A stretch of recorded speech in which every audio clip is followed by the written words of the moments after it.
আসসালামু আলাইকুম প্রিয় এইচএসসি ক্যান্ডিডেটস। এইচএসসি মানবিক পাঠশালার আরও একটি ক্লাসে সবাইকে স্বাগতম। আজকে আমরা পৌরনীতি প্রথম পত্রের একটি ক্লাস করব। তো আশা করি ইতোমধ্যেই উদ্ভাসের সঙ্গে তোমাদের এইচএসসি একাডেমিক্সের প্রিপারেশন খুবই ভালো চলতেছে। তো আজকে তোমাদের সঙ্গে আছি আমি কাজী সাদি, এবং আমরা আজকে দেখব এইচএসসি প্রথম পত্রের পঞ্চম অধ্যায় নাগরিক অধিকার, কর্তব্য এবং মানবাধিকার। এই চ্যাপ্টারটা বিস্তারিত আমরা আজকের ক্লাসে আলোচনা করার চেষ্টা করব। আমরা প্রথমেই দেখে নিব যে নাগরিকের অধিকার কি, একটা দেশের নাগরিক হিসেবে আমরা কি কি সুযোগ সুবিধা পেয়ে থাকি। পাশাপাশি আমরা দেখব যে শুধুমাত্র নাগরিক অধিকার বা সুযোগ সুবিধা আমরা ভোগ করব না, সেই নাগরিক অধিকার ভোগ করার পাশাপাশি আমরা নাগরিক হিসেবে প্রতিটা দেশের প্রতি যে দায়িত্বগুলো পালন করব, বা আমাদের একটা দেশের নাগরিক হিসেবে বাই ডিফল্ট আমাদের মধ্যে যে দায়িত্বগুলো অর্পণ করা হয় সেই দায়িত্বগুলো আমরা কিভাবে পালন করতে পারি, বা সেই দায়িত্বগুলো আসলে কি। ফাইনালি আমরা দেখার চেষ্টা করব যে মানবাধিকার অর্থাৎ পৃথিবীর নাগরিক হিসাবে বা পৃথিবীতে মানুষ হিসেবে জন্মানোর পর আমরা যেই অধিকারগুলো নিয়ে জন্মগ্রহণ করে থাকি, বা আপনি একটা দেশের নাগরিক হন বা নাগরিক নাই হন, মানুষ হিসাবে আমরা যেই অধিকারগুলো পেয়ে থাকি সেগুলোই হচ্ছে মানবাধিকার। তো এই তিনটা বিষয় নিয়ে আমরা মেইনলি আজকের ক্লাসে আলোচনা করার চেষ্টা করব। এছাড়াও আমরা দেখব যে তোমাদের এইচএসসি পরীক্ষায় এই চ্যাপ্টারগুলো থেকে কি কি এমসিকিউ প্রশ্ন আসতে পারে, বা সৃজনশীল প্রশ্নগুলো তোমরা কীরকমভাবে আনসার করবে সেই বিষয় নিয়ে আমরা বিস্তারিত আলোচনা করব। তো চলো আজকের ক্লাসটা আমরা শুরু করে দিই। প্রথমে আমরা এখানে দেখতেছি যে অধিকার কি। এখানে বলা হয়েছে অধিকার হলো সমাজ ও রাষ্ট্র কর্তৃক স্বীকৃত কতগুলো সুযোগ সুবিধা, অর্থাৎ সমাজ এবং রাষ্ট্র আমাদেরকে যেই সুযোগ সুবিধাগুলো দিয়ে থাকে এবং যার মাধ্যমে নাগরিকের ব্যক্তিত্বের বিকাশ ঘটে। অর্থাৎ নাগরিক অধিকার ভোগ করার মাধ্যমে আমরা আমাদের ব্যক্তিত্বের বিকাশ ঘটাতে পারি। তো আমাদের পরীক্ষায় যদি অধিকারের সংজ্ঞা দেওয়া হয় বা সংজ্ঞা চাওয়া হয়, তাহলে আমরা এই সংজ্ঞাটা এখান থেকে লিখতে পারি যে অধিকার হলো সমাজ ও রাষ্ট্র স্বীকৃত কতগুলো সুযোগ সুবিধা যা ভোগের মাধ্যমে একজন নাগরিক তার ব্যক্তিত্বের বিকাশ ঘটাতে পারে। এরপর আমরা দেখব এখানে বলা হয়েছে অধিকার বলতে জীবনযাত্রার সেই সকল শর্ত বা অবস্থা যেটি ছাড়া মানুষের অস্তিত্বই উপলব্ধি করা যায় না। অর্থাৎ আমরা বুঝতে পারতেছি যে এই অধিকারগুলো আমাদের জীবনে খুবই প্রয়োজনীয় এবং জরুরি বিষয়। এই অধিকারগুলোর মাধ্যমেই আমরা আমাদের জীবনের ব্যক্তিত্বের পরিপূর্ণ বিকাশ করতে পারি, এবং এগুলো ছাড়া আমাদের অস্তিত্ব হুমকির মুখে পড়ে যায়। পরবর্তীতে আমরা দেখি যে এখানে অধ্যাপক হ্যারল্ড লাস্কের একটা কথা বলা হয়েছে। উনি বলেছেন যে every state is known by the right that it maintenance.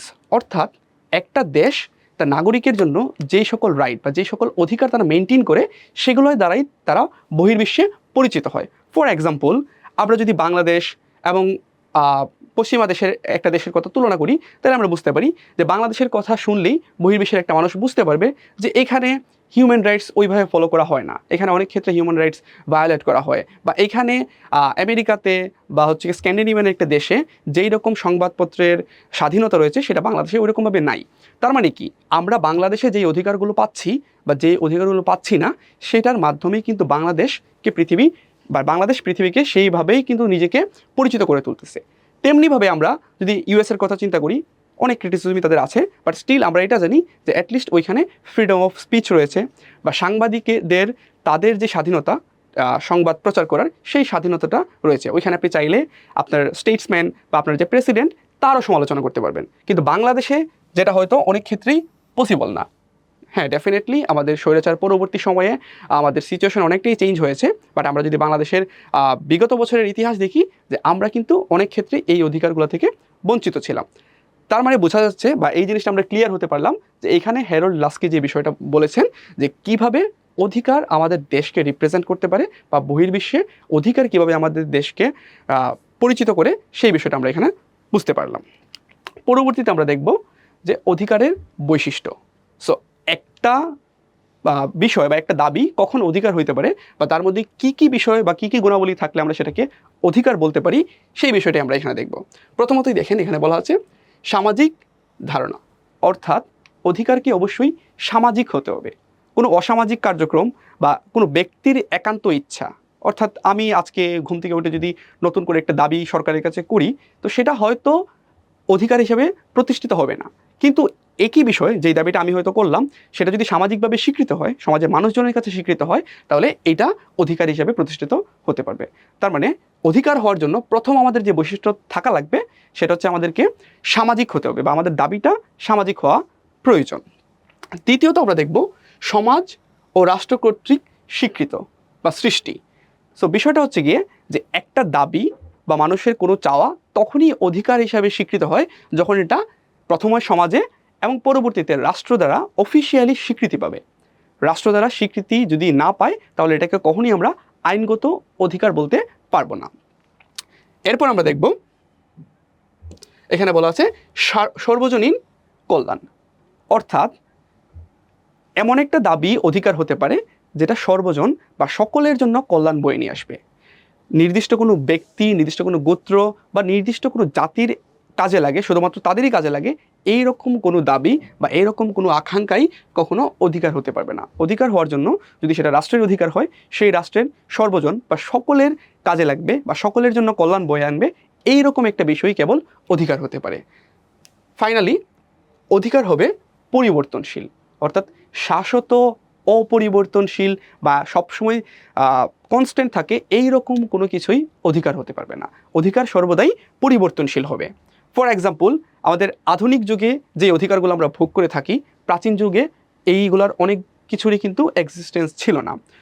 আমরা যদি আমাদের ভারতবর্ষের ইতিহাস দেখি, আজ থেকে প্রায় 100 বা 200 বছর আগেও কিন্তু সেখানে বিধবা যেদেরকে দাহ করা হইতো বা হচ্ছে গিয়ে নারীদেরকে কিন্তু ওই রকম রেসপেক্ট দেওয়া হইতো না, যেটা আমরা এখন ইকুয়াল রেসপেক্ট বা আমাদের সংবিধান দ্বারা স্বীকৃত যে নারী এবং পুরুষ সমান অধিকার ভোগ করবে। সো এই সকল বিষয় আজ থেকে 200 বছর আগে কিন্তু অধিকার ছিল না, বাট আজকে এটা আমরা অধিকার হিসেবে ভোগ করতেছি। তো এটা থেকে আমরা বুঝতে পারি যে অধিকার সর্বদাই পরিবর্তনশীল, সেটা কখনোই স্ট্যান্ড স্টিল থাকবে না বা স্থিতিশীল থাকবে না।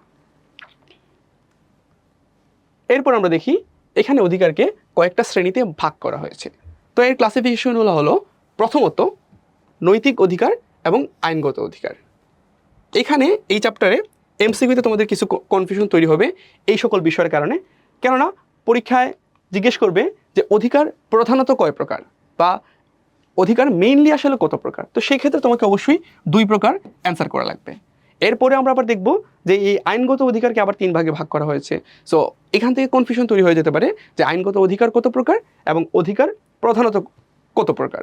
সো এটা তোমরা আগেই কনফিউশনটা ক্লিয়ার করে নিবা যে যদি পরীক্ষা এমসিকিউতে বলে যে অধিকার মূলত বা প্রথমত কত প্রকার, অ্যান্সার হবে 2 প্রকার। আর যদি আলাদা করে আইনগত অধিকার কত প্রকার জিজ্ঞেস করে, সেক্ষেত্রে আমরা আনসার করব সেটা 3 প্রকার। তো এই নৈতিক অধিকার, আইনগত অধিকার এবং আইনগত অধিকারের আরও 3 প্রকার, সামাজিক, রাজনৈতিক এবং অর্থনৈতিক, এই সবগুলোই আমরা এখন একটু বিস্তারিতভাবে দেখব। প্রথমেই দেখে নিই নৈতিক অধিকার। নৈতিক অধিকার মানুষের নৈতিক অনুভূতির ওপর নির্ভর করে, এগুলো কোনো বৈধ কর্তৃপক্ষ কর্তৃক রক্ষিত হয় না। অর্থাৎ এই নৈতিক অধিকারটা সম্পূর্ণ আমাদের মানবিক বা আমাদের নৈতিকতা থেকে সৃষ্টি। এটা কোনো কর্তৃপক্ষ বা কোনো প্রতিষ্ঠান বা রাষ্ট্র আমাদেরকে এটা শিখিয়ে দেয় না, বা রাষ্ট্র আমাদেরকে ওই অধিকারগুলো দেয় না, বা ওইটা দিতে রাষ্ট্র বাধ্য নয়। দেখেন এখানে বলা আছে যে নৈতিক অধিকার ভঙ্গের জন্য সাধারণত কোনো শাস্তির বিধান নেই। তার মানে আমরা বুঝতেই পারতেছি যে আমাদের যে আইনগত অধিকার, সেই অধিকার যদি কেউ ভঙ্গ করে তাহলে তার শাস্তির বিধান থাকবে, বা সেটা পালন করতে বা ওই অধিকারগুলো আমরা অবশ্যই পাবো, সেটা দিতে বাধ্য। তো দেখেন এখানে উদাহরণ হিসেবে দেওয়া আছে যে ভিক্ষুকদের ভিক্ষা প্রাপ্তির অধিকার, ছাত্রদের কাছ থেকে শিক্ষকদের শ্রদ্ধা লাভের অধিকার। সো এই বিষয়গুলো হচ্ছে নৈতিক অধিকার। কেননা যে ভিক্ষুককে আমরা ভিক্ষা দিই ঠিক আছে, কিন্তু যদি আমরা কোনো ভিক্ষুককে ভিক্ষা না দিই, সেজন্য কি আমাদের কোনো শাস্তি হয়? সরকার কি আমাদেরকে শাস্তি দিতে পারবে? বা কোনো ভিক্ষুককে আমাদের নামে কোর্টে সু করতে পারবে, মামলা করতে পারবে? পারবে না। কারণ এটা হচ্ছে নৈতিক অধিকার। আমরা আমাদের সহানুভূতির জায়গা থেকে, আমাদের নৈতিকতার জায়গা থেকে আমরা মনে করি যে সমাজের সকল মানুষেরই বেঁচে থাকার অধিকার আছে, তাই আমরা তাদেরকে অনেক সময় সাহায্য করে থাকি, অনেক সময় করি না। তো যখন করি না, সেজন্য আমাদের কোনো শাস্তিও পেতে হয় না। সিমিলারলি এই যে ছাত্রদের থেকে শিক্ষকদের শ্রদ্ধা লাভের অধিকার, আমরা বাই ডিফল্ট আমাদের টিচারদেরকে রেসপেক্ট করে থাকি। বাট যদি কোনো স্টুডেন্ট তার টিচারকে ওই রকম রেসপেক্ট দিতে না চায় বা না দেয়, তাহলে কি তাকে কোনো শাস্তি দেওয়া যাবে? তাকে শাস্তি দেওয়ার বিধান অন্তত আমাদের দেশে বর্তমানে নেই। এই জন্য সেটা হচ্ছে নৈতিক অধিকার। সো এইটা বোঝার খুবই সিম্পল বিষয়। যখন এমসিকিউতে এই বিষয়গুলো আসবে, আপনারা চিন্তা করবেন যে যেই অপশনগুলো দেওয়া হয়েছে সেটা কি কোনো প্রকার শাস্তির দ্বারা আওতাধীন, অর্থাৎ এই অধিকারটা যদি আমি না করি তাহলে আমার কি কোনো শাস্তি পাওয়া লাগবে, বা আমি যদি এটা পূরণ না করি তাহলে কি আমার কি শাস্তি পেতে হবে?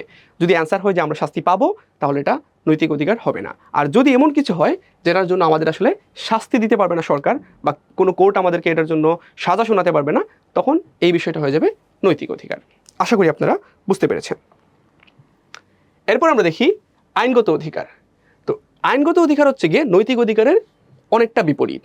কেননা এইখানে শাস্তির বিধান রয়েছে প্রথমত, দ্বিতীয়ত এটা আমাদের রাষ্ট্রের আইন দ্বারা স্বীকৃত। সেটা হতে পারে আমাদের সাংবিধানিকভাবে স্বীকৃত, সেটা হতে পারে অন্য কোনো রাষ্ট্রীয় অ্যাক্ট বা অর্ডিন্যান্স দ্বারা স্বীকৃত। সো এই সকল অধিকার যেগুলো রাষ্ট্রীয় আইন দ্বারা বা সংবিধান দ্বারা স্বীকৃত, এগুলোই হচ্ছে আইনগত অধিকার। এখানে বলা আছে যে আইন দ্বারা স্বীকৃত অধিকারকে আইনগত অধিকার বলা হয়। আইনগত অধিকারের মূল ভিত্তি হলো রাষ্ট্র, অর্থাৎ এই আইনগত অধিকারের মূল ভিত্তি হচ্ছে রাষ্ট্র। রাষ্ট্র কর্তৃক অনুমোদিত আইন। রাষ্ট্রে বসবাসকারী কোনো নাগরিক আইনগত অধিকার অমান্য করতে পারে না। এটি অমান্য করলে রাষ্ট্র তাকে বিভিন্ন মেয়াদে শাস্তি প্রদান করতে পারে। অর্থাৎ যদি কোনো ব্যক্তি রাষ্ট্রের কোনো আইন, অর্থাৎ রাষ্ট্রের কোনো আইনগত অধিকার অমান্য করে, তাহলে সেই আইন অনুযায়ী তাকে শাস্তি প্রদান করতে পারবে রাষ্ট্র।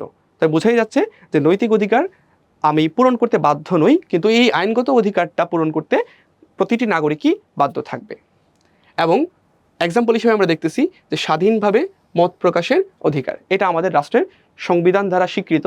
তো যদি কোনো ব্যক্তি বা কোনো প্রতিষ্ঠান যে কারো স্বাধীনভাবে মত প্রকাশ করার অধিকারটা হরণ করে, তাহলে সেই ক্ষেত্রে তার বিরুদ্ধে আপনি আইনানুগ ব্যবস্থা নিতে পারবেন, বা আইন দ্বারা তাকে প্রতিহত করা হবে যেন আপনি আপনার স্বাধীনভাবে মত প্রকাশ করতে পারেন। সিমিলারলি চলাফেরার অধিকার, বাংলাদেশের এক প্রান্ত থেকে অন্য প্রান্তে আপনি যে কোনো জায়গায় যে কোনো সময় চলাচল করার অধিকার রাখেন। তবে এখানে কিছু লিমিটেশন থাকতে পারে, যেগুলো হচ্ছে আপনার রাষ্ট্রের অখণ্ডতা বা রাষ্ট্রের সার্বভৌমত্বে যদি আঘাত আনে, এরকম কিছু যদি থাকে সেটা ভিন্ন।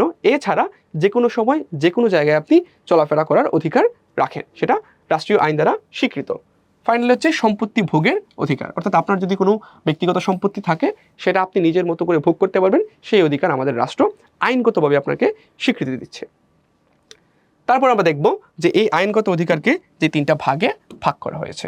প্রথমে তো সামাজিক অধিকার, রাজনৈতিক অধিকার এবং অর্থনৈতিক অধিকার। তো এই তিনটা অধিকারকে আমরা আলাদা করে আবার বিস্তারিত একটু দেখার চেষ্টা করি। সামাজিক অধিকার বলতে সেই সকল অধিকারকে বোঝায় যা ছাড়া সমাজের সদস্য হিসেবে সুন্দর ও সভ্য জীবনযাপন করা সম্ভব নয়। অর্থাৎ আমাদের সামাজিক অধিকারের মূল লক্ষ্য হচ্ছে গিয়ে আমরা যেন সুন্দর, স্বাচ্ছন্দ্যপূর্ণ এবং সভ্য একটা জীবনযাপন করতে পারি। আমরা এখানে দেখি যে সামাজিক অধিকারের আওতাধীন কোন অধিকারগুলো রয়েছে। প্রথমেই আছে আমাদের জীবন ধারণের অধিকার, অর্থাৎ আমরা যেন সুস্থ এবং সুন্দরভাবে বেঁচে থাকতে পারি, এবং আমাদেরকে কেউ যেন কখনো হত্যা করতে না পারে, বা কোনো ব্যক্তি আমার জীবন ধারণের অন্য যে কোনো কাজে যেন বাধা প্রদান না করতে পারে, সেটা আমাদের রাষ্ট্র দ্বারা স্বীকৃত। দ্বিতীয়ত এখানে বলা আছে শিক্ষা লাভের অধিকার, অর্থাৎ বাংলাদেশের নাগরিক হিসেবে আমাদের প্রত্যেকেরই শিক্ষা পাওয়ার যে অধিকার সেটা আইনানুগভাবে স্বীকৃত। আমাদের পঞ্চম শ্রেণী পর্যন্ত শিক্ষা কিন্তু আমাদের এখানে বিনামূল্যে প্রদান করা হয়ে থাকে। ষষ্ঠ থেকে দশম শ্রেণী পর্যন্ত আমরা জানি যে বিনামূল্যে আমাদেরকে বই প্রদান করা হয়ে থাকে। তাছাড়া আমাদের দেশের নারীদেরকে খুব সম্ভবত একদম উচ্চ মাধ্যমিক পর্যন্ত ফ্রিতে যে পড়াশোনার সুযোগ সেটা দেওয়া হয়ে থাকে। সো এই সকলভাবে রাষ্ট্র আমাদের শিক্ষা লাভের অধিকারগুলো প্রদান করে থাকে। তবে আমরা জানি যে আমাদের দেশে এখনও শতভাগ মানুষ শিক্ষিত নয়, অনেক মানুষ এটা থেকে বঞ্চিত। তবে এই মানুষগুলো যদি চায় তারা রাষ্ট্রের বিরুদ্ধে আইনানুগ ব্যবস্থা নিতে পারবে যে কেন তারা এই শিক্ষার অধিকার থেকে বঞ্চিত হচ্ছে। এটাই হচ্ছে আমাদের আইনগত অধিকারের বৈশিষ্ট্য। এরপর আমরা দেখি সংবাদপত্র ও গণমাধ্যমের স্বাধীনতার অধিকার, অর্থাৎ আপনি যদি সাংবাদিক হন বা বাংলাদেশে যে সকল সাংবাদিক এবং সংবাদপত্রগুলো রয়েছেন তাদের স্বাধীনভাবে মত প্রকাশ বা তাদের সংবাদ প্রচার করার অধিকার রয়েছে। এটাও আমাদের রাষ্ট্র দ্বারা স্বীকৃত এবং এটা সামাজিক অধিকারের আওতাধীন থাকে।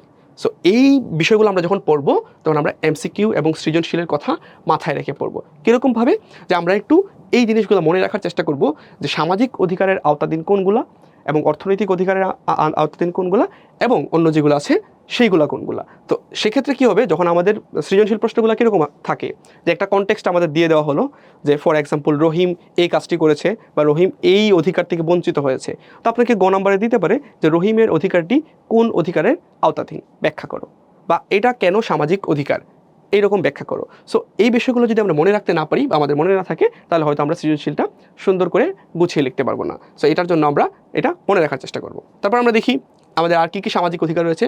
চলাফেরার অধিকার আমরা একটু আগে আলোচনা করলাম। এই চলাফেরার অধিকার আমাদের সামাজিক অধিকারের আওতাধীন। অতঃপর মতামত প্রকাশ করার অধিকার। একজন সাংবাদিক যেমন তার সংবাদ প্রচার করার অধিকার রাখেন, তেমনিভাবে ব্যক্তি হিসাবে আপনি যে কোনো ধরনের মতামত বা আপনার মত প্রকাশ করার অধিকার রেখে থাকেন। এগেইন সম্পত্তি ভোগের অধিকার, ধর্মীয় অধিকার, অর্থাৎ আপনি একজন ধার্মিক মানুষ হিসেবে বা আপনি একজন বিশ্বাসী মানুষ হিসেবে নিজের ধর্ম পালন করার অধিকার রাখেন। এবং এখানে একটা বিষয় আছে যে আপনি আপনার ধর্ম পালন করবেন অবশ্যই, কিন্তু অন্যের ধর্ম পালন করাতেও যেন আপনি বাধা না দেন, সেটাও আমাদের রাষ্ট্র নিশ্চিত করে থাকে। তারপর আমরা দেখি ভাষা ও সাংস্কৃতিক অধিকার, অর্থাৎ আপনার যে নিজস্ব ভাষা আছে। আমরা জানি আমাদের বাংলাদেশে কেবলমাত্র বাংলা ভাষাভাষী মানুষ নয়, অন্য ভাষার মানে আমাদের আদিবাসী সম্প্রদায় বা ক্ষুদ্র নৃগোষ্ঠী সম্প্রদায় যারা আছেন তাদের নিজস্ব ভাষা এবং আলাদা সংস্কৃতি আছে, যেটা আমাদের বাংলা ভাষা বা বাঙালিদের সংস্কৃতির সঙ্গে অনেক ক্ষেত্রেই মিলে না। সো তাদেরও নিজস্ব ভাষা ব্যবহার এবং নিজস্ব সংস্কৃতির যে চর্চা করার সেই অধিকারটা আমাদের রাষ্ট্র দ্বারা স্বীকৃত। ফাইনালি সভা সমিতি করার অধিকার, এই বিষয়টা আমরা একটু দেখব। এটা অনেকটা আমাদের শুনতে মনে হতে পারে যেটা হয়তো রাজনৈতিক অধিকার, কিন্তু এটা কিন্তু আমাদের সামাজিক অধিকার। তো আমাদের পরীক্ষায় এরকম কনফিউজিং বিষয়গুলো কিন্তু এসে থাকে। তো আপনাকে এমসিকিউতে দেওয়া থাকতে পারে যে নিচের কোনটি একটি সামাজিক অধিকার। এখানের যদি 4টা অপশন দিয়ে দেয় এবং সাথে যদি আপনাকে এই সভা সমিতির অধিকার দিয়ে দেয়, তো সেখানে একটা কনফিউশন তৈরি হতে পারে। আপনার কাছে হয়তো মনে হতে পারে যে এটা রাজনৈতিক অধিকার। তো এই জন্য আমি এটাকে স্টার মার্ক করে রাখছি যে মনে রাখবেন আপনি যে সভা সমিতি করার অধিকার রাজনৈতিক অধিকার নয়, এটা হচ্ছে আমাদের সামাজিক অধিকার। ওকে, তো পরবর্তীতে আমরা দেখি আমাদের রাষ্ট্রের নাগরিক হিসেবে কি কি রাজনৈতিক অধিকার রয়েছে। প্রথমত, আমাদের নিজের দেশে আমাদের স্থায়ীভাবে বসবাস করার অধিকার রয়েছে। অর্থাৎ আপনি যদি বাংলাদেশের নাগরিক হন, আপনি বাংলাদেশের জন্য স্থায়ীভাবে বসবাস করতে পারেন। কোনো অন্য কোনো কারণ বা যে কোনো কারণ দিকে সরকার বা কেউ আপনাকে আপনার রাষ্ট্র থেকে যেন বিতাড়িত করতে না পারে, সেটা আপনার রাষ্ট্র দ্বারা এবং আইন দ্বারা স্বীকৃত একটি অধিকার। দ্বিতীয়ত, আইনের অধিকার, নির্বাচনের অধিকার। এর মানে কি? মানে হচ্ছে আপনি বাংলাদেশের নাগরিক হিসেবে বাংলাদেশের যে কোনো আইন মেনে চলতে বাধ্য বা যে কোনো আইন অনুযায়ী আপনার যত সকল সুযোগ সুবিধা রয়েছে, সেই সুযোগ সুবিধাগুলো যেন আপনি নিতে পারেন, সেই অধিকারটা আপনার রাজনৈতিক অধিকার দ্বারা স্বীকৃত। এবং নির্বাচন বা ভোট প্রদানের অধিকারও আপনার রয়েছে। যেমন বাংলাদেশের নাগরিক হিসাবে বাংলাদেশের জাতীয় নির্বাচন, স্থানীয় নির্বাচন এবং অন্যান্য যে কোনো নির্বাচনে আপনি যেন ভোট দিতে পারেন এবং আপনি সেখানে যদি প্রার্থী হতে চান, সেই প্রার্থী হওয়ার অধিকারও আপনার বাংলাদেশের আইন দ্বারা স্বীকৃত এবং এটা আপনার রাজনৈতিক অধিকার। এরপর সরকারি চাকরি লাভের অধিকার। এখানেও একটা কনফিউশন হতে পারে, অনেকে মনে করতে পারে যে চাকরি লাভের অধিকার হয়তো আমাদের অর্থনৈতিক অধিকার। হ্যাঁ, অবশ্যই কর্ম লাভের বা কাজ ব্যবসা বাণিজ্য লাভের যে অধিকারটা, সেটা আপনার অর্থনৈতিক অধিকার। কিন্তু যখন বলা হবে আপনার সরকারি চাকরি, এটা ভালো করে আপনারা নোট করে রাখবেন যে যখনই বলা হবে সরকারি চাকরি লাভের অধিকার, কেমন অধিকার, সেটা কি রাজনৈতিক নাকি অর্থনৈতিক? উত্তর হবে আপনার রাজনৈতিক অধিকার। এবং ফাইনালি বিদেশে নিরাপত্তা লাভের অধিকার। আপনারা জানেন পৃথিবীর বেশিরভাগ বা অনেকগুলো দেশেই বাংলাদেশের এম্বাসি রয়েছে। সো আপনি যদি বিদেশে ওই সকল দেশে থাকেন এবং কোনো কারণে আপনি যদি নিরাপত্তাহীনতায় ভোগেন, তো বাংলাদেশ এম্বাসি থেকে আপনি কিন্তু নিরাপত্তা লাভ করার আবেদন করতে পারেন বা বাংলাদেশ এম্বাসি আপনাকে তখন নিরাপত্তা দিতে বাধ্য থাকবে। এবং এরকম প্রতিটা দেশেই যে তাদের দেশের সরকার বা তাদের দেশের পররাষ্ট্র মন্ত্রণালয় তার দেশের নাগরিক যখন বিদেশে যায় তাদেরকে নিরাপত্তা দিতে বাধ্য থাকে। এরপর আমরা দেখব অর্থনৈতিক অধিকার। তো অর্থনৈতিক অধিকার হলো আমাদের সেই সকল অধিকার যা আমাদেরকে অর্থনৈতিক সুযোগ সুবিধা প্রদানের মাধ্যমে সুন্দর ও নিরাপদ জীবন গড়ে তুলতে সাহায্য করে। তো অর্থনৈতিক অধিকারের আওতাধীন আমাদের কি কি অধিকার রয়েছে? প্রথমেই আমরা যেটা একটু আগে আলোচনা করলাম, কর্মের অধিকার। অর্থাৎ আপনি যেন কাজ পান বা আপনি যেন কাজ করতে পারেন, আপনাকে কাজ করার পারমিশন দেওয়া এবং কাজ করতে সাহায্য করা সহ সকল অধিকার বা সকল সুযোগ সুবিধা প্রদান করতে আপনার রাষ্ট্র বাধ্য থাকবে। দ্বিতীয়ত, উপযুক্ত পারিশ্রমিকের অধিকার। তো সেই ক্ষেত্রে আমাদের রাষ্ট্রের আইন থাকে যে সর্বনিম্ন আপনার পারিশ্রমিক কত থাকবে, সর্বোচ্চ পারিশ্রমিক কত হতে পারে। সো এই বিষয়গুলি নিয়ে বিভিন্ন আইন রয়েছে। সো সেই আইন অমান্য করে কেউ চাইলেই আপনাকে যেন এক্সপ্লয়েট করতে না পারে, লাইক নামমাত্র মূল্যে আপনাকে দিয়ে কোনো কাজ করিয়ে নিল, সেই মানে সেরকমভাবে আপনাকে যেন শোষণ কেউ করতে না পারে, যেটা আমরা জানি একসময় হয়েছিল বা হতো, যে শ্রমিকদেরকে শোষণ করা হতো খুবই নামমাত্র মূল্যে, বা তারা হয়তো নিজেদের খাবার কিনতে পারে না এরকম মূল্যে শ্রমিকদেরকে দিয়ে কাজ করানো হতো। সো এই বিষয়টা যেন পুনরায় না হয়, এই জন্য আপনাকে রাষ্ট্র উপযুক্ত পারিশ্রমিক লাভেরও একটা অধিকার দিয়ে থাকে। তৃতীয়ত আমরা দেখব ব্যবসা বাণিজ্য করা। আপনি একটা দেশের নাগরিক হিসেবে সেই দেশে বা দেশের বাইরে ব্যবসা বাণিজ্য করতে পারবেন, সেই অধিকারও আপনাকে দেওয়া হয়েছে। ফাইনালি ব্যবসা বাণিজ্যের প্রয়োজনে আপনার যদি শিল্প কারখানা প্রতিষ্ঠা করার প্রয়োজন পড়ে, সেক্ষেত্রে আপনার শিল্প কারখানা প্রতিষ্ঠা করারও অধিকার রয়েছে।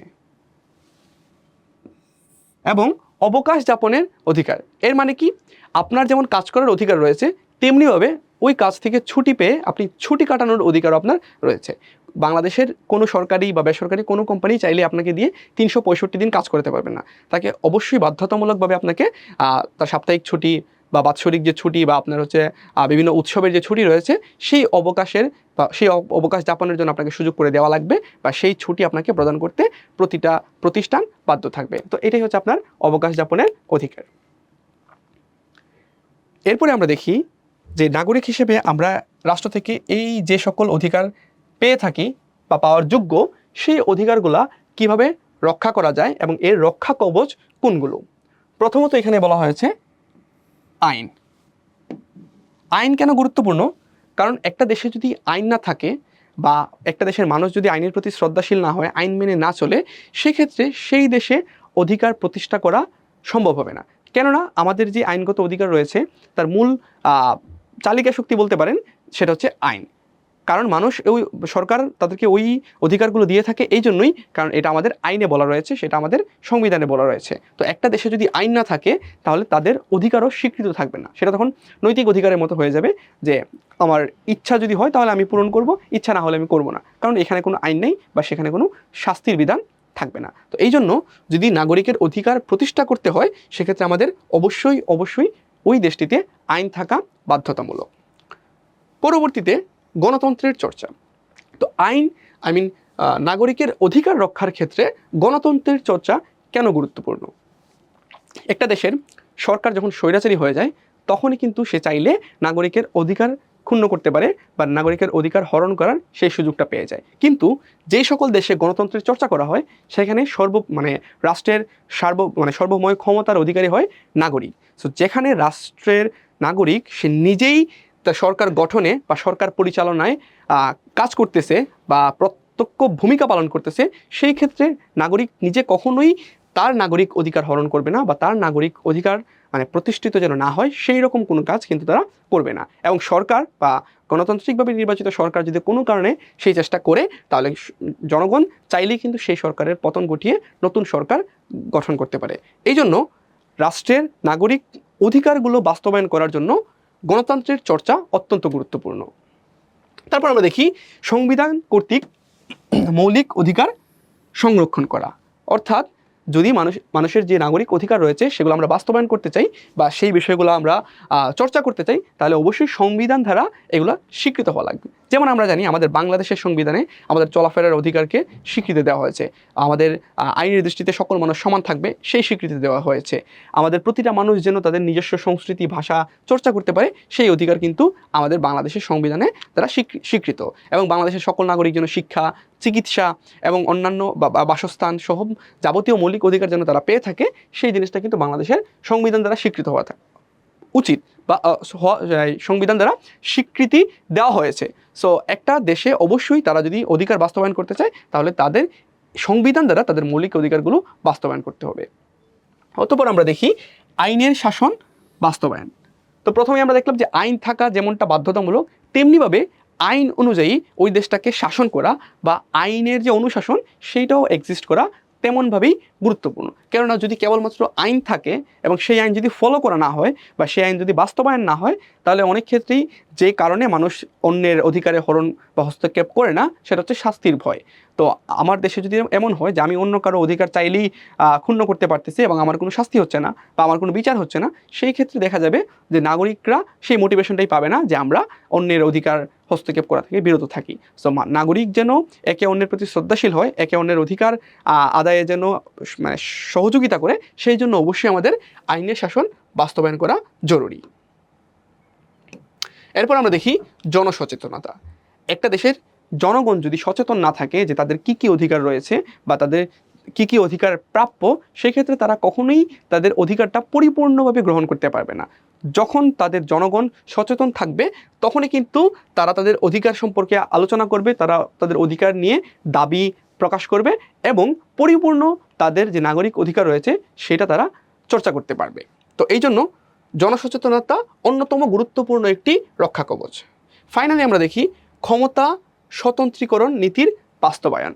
ক্ষমতা স্বতন্ত্রীকরণ নীতি হচ্ছে যে একটা রাষ্ট্রের যে মেইন বডিগুলো রয়েছে, লাইক আইন বিভাগ, শাসন বিভাগ, বিচার বিভাগ, এই বিষয়গুলো যেন একই জায়গায় কুক্ষিগত না থাকে বা একক কোনো প্রতিষ্ঠান বা ব্যক্তির কাছে এই ক্ষমতা যেন ন্যস্ত না থাকে, এগুলো যেন আমরা আলাদা আলাদা করে ভাগ করে দিই। যেমন এখানে অন্যতম একটা পদক্ষেপ হতে পারে যে আইন বিভাগকে স্বাধীন করে দেওয়া। যখন আইন বিভাগ স্বাধীন থাকবে তখন শাসন বিভাগ চাইলেই সেটাকে এক্সপ্লয়েট করতে পারবে না। শাসন বিভাগ চাইলেই তাদের মত বা তাদের ইচ্ছা অনুযায়ী কোনো ওইখানে জজ বসাতে পারবে না বা সেই অনুযায়ী তারা আইন পরিচালিত করতে পারবে না। আইন তার মতো স্বাধীনভাবে যদি পরিচালিত হয় তবেই একমাত্র আমাদের আইনের অনুশাসন বা আইনের দৃষ্টিতে সবাই সমান এই বিষয়টা বাস্তবায়ন করা সম্ভব। এবং এই বিষয়গুলো যদি আমরা বাস্তবায়ন করতে না পারি বা এই বিষয়গুলো যদি করা না হয় তাহলে সেক্ষেত্রে আমাদের নাগরিক অধিকারগুলো কম্প্রোমাইজড হয়ে যাবে এবং আমরা আমাদের নাগরিক অধিকারগুলো সম্পূর্ণভাবে চর্চা করতে পারবো না। এরপর আমরা দেখি এখানে বলা হয়েছে বিশ্বায়ন ও নাগরিক অধিকার। বিশ্বায়ন বা গ্লোবালাইজেশন, এই গ্লোবালাইজেশন ব্যাপারটার সঙ্গে আমাদের নাগরিক অধিকার কিভাবে জড়িত, এটাই আমরা আজকে একটু দেখার চেষ্টা করব। প্রথমেই বলে নিচ্ছি, বিশ্বায়ন হচ্ছে বা এর ইংরেজি হচ্ছে গ্লোবালাইজেশন। বিশ্বায়নের অর্থ হচ্ছে বিশ্বকে একীভূত করা। অর্থাৎ আমরা পূর্বে পড়েছি যে গ্লোবাল ভিলেজ, পৃথিবীটা আমাদের নেটওয়ার্কিং বা কমিউনিকেশন খুব বেশি উন্নতি হওয়ার কারণে পৃথিবীটা অনেকটা গ্লোবাল ভিলেজের মধ্যে বা একটা গ্রামের মতো পরিণত হয়েছে। এইটার পরবর্তী ধাপ হচ্ছে কি আমাদের গ্লোবালাইজেশন, অর্থাৎ পৃথিবীটাকে এক করে ফেলা, যে রাষ্ট্রের সাথে রাষ্ট্রের জন্য মানে ভেদাভেদ না থাকে, তাদের অর্থনৈতিক, তাদের সাংস্কৃতিক সকল কিছুর জন্য আমরা এক রাষ্ট্রের সংস্কৃতির জন্য অন্য রাষ্ট্রে চর্চা করতে পারি, এক রাষ্ট্রে উৎপাদিত পণ্য যেন অন্য রাষ্ট্রে ব্যবহার করতে পারি।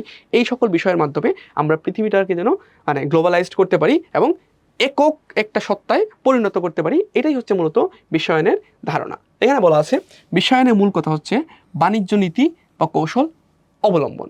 কিভাবে?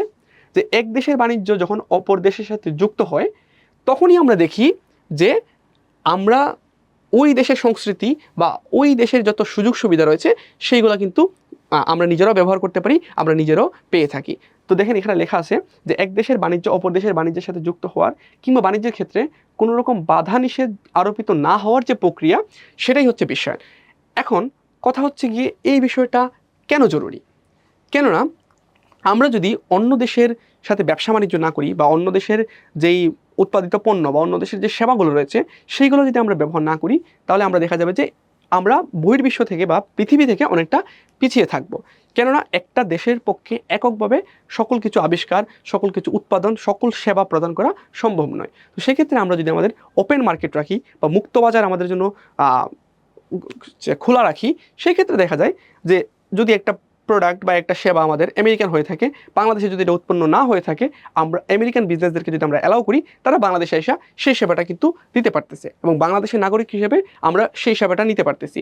সেমভাবে ফর এক্সাম্পল চাইনিজ একটা প্রোডাক্ট বা চাইনিজ একটা সেবা যেটা বাংলাদেশে বা ইন্ডিয়াতে অ্যাভেলেবল না, আমরা যদি মুক্তবাজার অর্থনীতিটা চর্চা করি বা এই বিশ্বায়নের যে কনসেপ্ট, সেই কনসেপ্টটা যদি আমরা ফলো করি তো আমরা কিন্তু বাংলাদেশে বসেই সেই চাইনিজ সেবাটা বা চাইনিজ প্রোডাক্টও ইউজ করতে পারতেছি। অন দ্য আদার হ্যান্ড আমরা যদি গ্লোবালাইজেশন ফলো না করি বা এইখানে যে বাণিজ্য নীতির কথা বলা হয়েছে সেই মুক্ত বাজার অর্থনীতি যদি ফলো করতে না পারি, দেখা যাবে অনেক ক্ষেত্রেই আমাদের বিভিন্ন বহির্বিশ্বের যে বিভিন্ন সুযোগ সুবিধা রয়েছে সেগুলো থেকে আমাদের বঞ্চিত হতে হবে। এই জন্যই বিশ্বায়নকে গুরুত্বপূর্ণ একটি মানে ধাপ বলা হয় পৃথিবীর মানুষকে আরও বেশি সুযোগ সুবিধা দেওয়ার জন্য এবং বেশি বেশি নাগরিক অধিকার প্রদান করার জন্য। এখানে বলা আছে যে বিশ্বায়নের প্রধান চালিকা শক্তি হচ্ছে আন্তর্জাতিক বাণিজ্য ও বিনিয়োগ। অর্থাৎ আমরা যদি বিশ্বায়নটাকে আরও এগিয়ে নিয়ে যেতে চাই, পৃথিবীটাকে গ্লোবালাইজড অ্যাকচুয়ালি করতে চাই, তো সেই ক্ষেত্রে আমাদের আন্তর্জাতিক বাণিজ্য এবং বিনিয়োগ এবং সর্বোপরি মুক্তবাজার অর্থনীতি নিশ্চিত করতে হবে এবং মুক্তবাজার অর্থনীতি বা আন্তর্জাতিক বাণিজ্য ছাড়া এই গ্লোবালাইজেশনে আমরা সফল হতে পারবো না। এরপর বলা আছে যে এর প্রধান সহায়ক শক্তি হচ্ছে গিয়ে তথ্য ও প্রযুক্তি। আমরা জানি যে আমাদের বর্তমান দুনিয়ার অনেকটাই তথ্য প্রযুক্তি বা ইনফরমেশন অ্যান্ড টেকনোলজি দ্বারা পরিচালিত। সো এই জন্য এখানে গ্লোবালাইজেশনেরও সহায়ক যে শক্তি সেটাকে বলা হয়েছে তথ্য প্রযুক্তি। এরপর আমরা দেখি যে বিশ্বায়ন ও নাগরিক অধিকারে কি কি বলা হয়েছে। আন্তর্জাতিক মুদ্রা তহবিল IMF 2000 সালে বিশ্বায়ন সম্পর্কে 4টি মৌলিক দিক প্রকাশ করেছে। তো বিশ্বায়ন সম্পর্কে IMF যেই 4টি মৌলিক দিক প্রকাশ করেছে সেগুলো আমরা একটু দেখি। প্রথমতই বাণিজ্য ও বিনিময় করা, অর্থাৎ আমরা যদি বিশ্বায়নকে সফল করতে চাই, পৃথিবীটাকে অ্যাকচুয়ালি গ্লোবালাইজ করতে চাই, তাহলে আমাকে বাণিজ্য এবং বিনিময় করতে হবে। যেটা আমি ইতোমধ্যেই বলেছি যে ফর এক্সাম্পল বাংলাদেশে একটা প্রোডাক্ট যেটা বহির্বিশ্বে অ্যাভেলেবল না, সেটা যদি আমরা বাণিজ্য না করি, বিনিময় না করি, সেক্ষেত্রে বহির্বিশ্বের মানুষগুলা আমাদের এই সুযোগ সুবিধা থেকে বঞ্চিত থাকবে। সিমিলারলি একটা আমেরিকান টেকনোলজি বা একটা রাশিয়ান টেকনোলজি তারা যদি পৃথিবীর মানুষদের সঙ্গে ব্যবসা বাণিজ্য না করে বা বিনিময় না করে, সেক্ষেত্রে সেটা শুধুমাত্র ওইখানেই থেকে যাবে, বহির্বিশ্বের মানুষ সেটাকে ব্যবহার করতে পারবে না এবং সর্বোপরি গ্লোবালাইজডকে এটা বাধাগ্রস্ত করবে। দ্বিতীয়ত পুঁজি ও বিনিয়োগের অবাধ চলাচল। পুঁজি ও বিনিয়োগ বলতে বোঝানো হয়েছে যে আপনার দেশের যেই ক্যাপিটাল মার্কেট রয়েছে সেটা যেন ওপেন থাকে, বহির্বিশ্বের যে কেউ এসে যেন আপনার দেশে ইনভেস্ট করতে পারে। সিমিলারলি আপনার দেশের যে ইনভেস্টররা আছে তাদেরকেও যেন আপনি অ্যালাউ করেন, তারা যেন চাইলেই বিদেশে গিয়ে যে কোনো দেশে গিয়ে চাইলেই তারা তাদের পছন্দ মতো যে কোনো সেক্টরে ইনভেস্ট করতে পারে বা বিনিয়োগ করতে পারে। এটাই বলা হয়েছে পুঁজি ও বিনিয়োগের অবাধ চলাচল। তৃতীয়ত বলা হয়েছে দেশের মানুষদের দেশান্তর ও চলাচলের ব্যবস্থা করা, অর্থাৎ একটা দেশের নাগরিক যেন চাইলেই অন্য দেশে যেতে পারে বা অন্য দেশে পার্মানেন্টলি হোক বা টেম্পোরারিলি হোক তারা যেন মুভ করতে পারে বা চলাচল করতে পারে, এই জিনিসটা নিশ্চিত করতে হবে আমাদের বিশ্বায়নের জন্য। ফাইনালি জ্ঞানের প্রসার করা। জ্ঞানের প্রসার এটা দুই দিক থেকেই হইতে পারে। প্রথমত আমাদের নিজেদের ইন্টারনাল আমরা যে পড়াশোনা করতেছি সেটা আমরা আরও বৃদ্ধি করব, আমাদের গবেষণা আমাদের পড়াশোনা আমরা নিজেদের মধ্যে বৃদ্ধি করব। তেমনিভাবে আমরা যেন পড়াশোনার জন্য অন্য দেশেও চাই। ফর এক্সাম্পল বাংলাদেশ থেকে আমি উচ্চ শিক্ষার জন্য অন্য দেশ থেকে শিক্ষা নিতেছি, আবার অন্য একটা দেশের মানুষকে আমি আমার দেশে পড়াশোনা করার সুযোগ দিচ্ছি। তো এইরকমভাবে আমরা চাইলে কিন্তু জ্ঞানের প্রসার করতে পারি। সো এই 4টা বিষয়ের মাধ্যমে আন্তর্জাতিক মুদ্রা তহবিল বা IMF এর মতে আমরা বিশ্বায়নকে আরও এগিয়ে নিয়ে যেতে পারি। এরপর আমরা দেখি যে মার্টিন এলবো তার ইন্ট্রোডাকশন টু গ্লোবালাইজেশন গ্রন্থে বলেছেন যে বিশ্বায়ন হলো এমন একটি সামগ্রিক ধারণা যেটি সামগ্রিক সম্প্রদায়ের মধ্যে সমগ্র বিশ্ববাসীকে নিয়ে আসার প্রক্রিয়া, অর্থাৎ এর মাধ্যমে আমরা সমগ্র বিশ্ববাসীকে একটি সামগ্রিক সম্প্রদায়ের মধ্যে নিয়ে আসতে পারবো। অতঃপর মার্শাল ম্যাকলুহান বলেছেন যে globalization is the converted image of global village ideology, যেটা আমি ইতিমধ্যে আপনাদেরকে বলেছি যে গ্লোবাল ভিলেজ নামে আমাদের যেই মতবাদ ছিল বা আমরা যেই জিনিসটা আগে পড়েছি, এরই পরবর্তী ধাপ হচ্ছে গিয়ে এই বিশ্বায়ন। ওকে, তারপর বিশ্বায়নের ফলে কি কি ঘটেছে আমাদের দেশে সেটা আমরা একটু দেখি বা সারা পৃথিবীতে। বিশ্বায়নের ফলে কিন্তু এই সার্ক, ইউরোপিয়ান ইউনিয়ন, IMF, বিশ্ব ব্যাংক, বিশ্ব বাণিজ্য সংস্থা ইত্যাদি সংস্থা গড়ে উঠেছে এবং যার মাধ্যমে আঞ্চলিক রাজনীতি আন্তর্জাতিক রূপ লাভ করেছে। আমরা জানি যে সার্ক বলেন বা ইউরোপিয়ান ইউনিয়ন বলেন বা ব্রিক্স বলেন, এই সকল সংগঠন বা এই সকল আঞ্চলিক সংগঠন কতটা বিশ্ব রাজনীতিতে গুরুত্বপূর্ণ এবং এই জিনিসগুলো সম্ভব হয়েছে বিশ্বায়নের ফলে, কারণ এর মাধ্যমে বিভিন্ন দেশ একত্রিত হয়েছে, তারা বিভিন্ন সংগঠন তৈরি করেছে, তাদের আঞ্চলিক স্বার্থে, জাতীয় স্বার্থে এবং আন্তর্জাতিক স্বার্থে তারা বিভিন্ন কাজ করেছে। এর মাধ্যমে কিন্তু আমাদের বিশ্বায়ন এখানে সফল হয়েছে। দ্বিতীয়ত বিশ্বায়নের সাংস্কৃতিক ক্ষেত্রে যেই অভাবনীয় পরিবর্তন আসছে সেখানে আমরা দেখব যে বিশ্বায়নের ফলে স্যাটেলাইট, টিভি, ইন্টারনেট ইত্যাদির মাধ্যমে এক দেশের সংস্কৃতি কিন্তু অন্য দেশে প্রবেশ করেছে।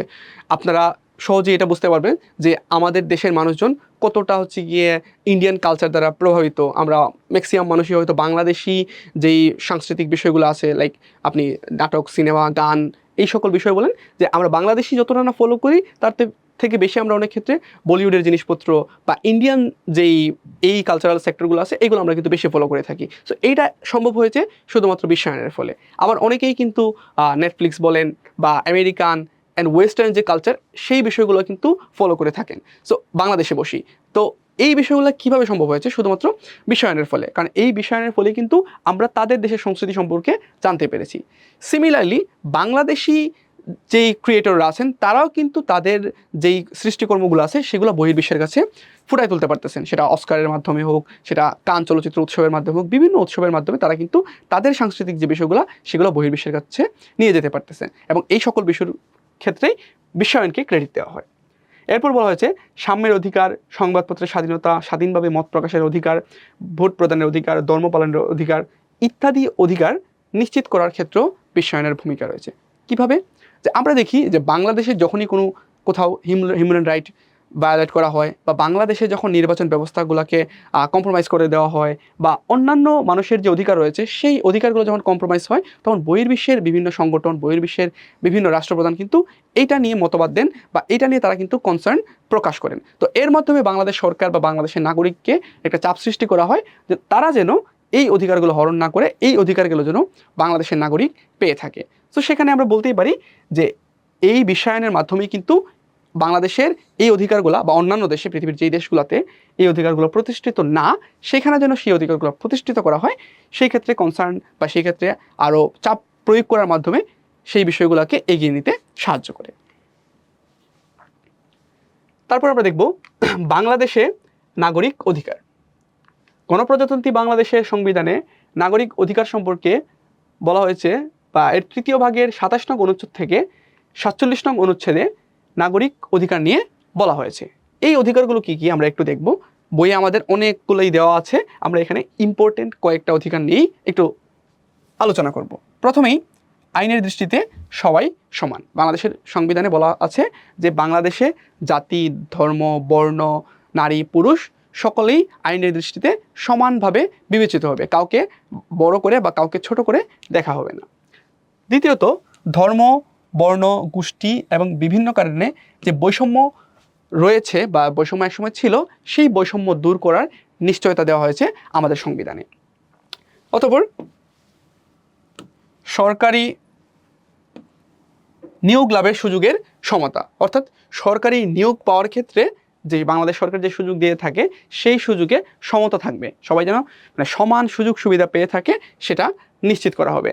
সেক্ষেত্রে পিছিয়ে পড়া যে জনগোষ্ঠী আছে তাদেরকে কোটাও প্রদান করা হয়ে থাকে, যেন তারাও এখানে আমাদের মধ্য থেকে সমান সুযোগ সুবিধা পেয়ে থাকে।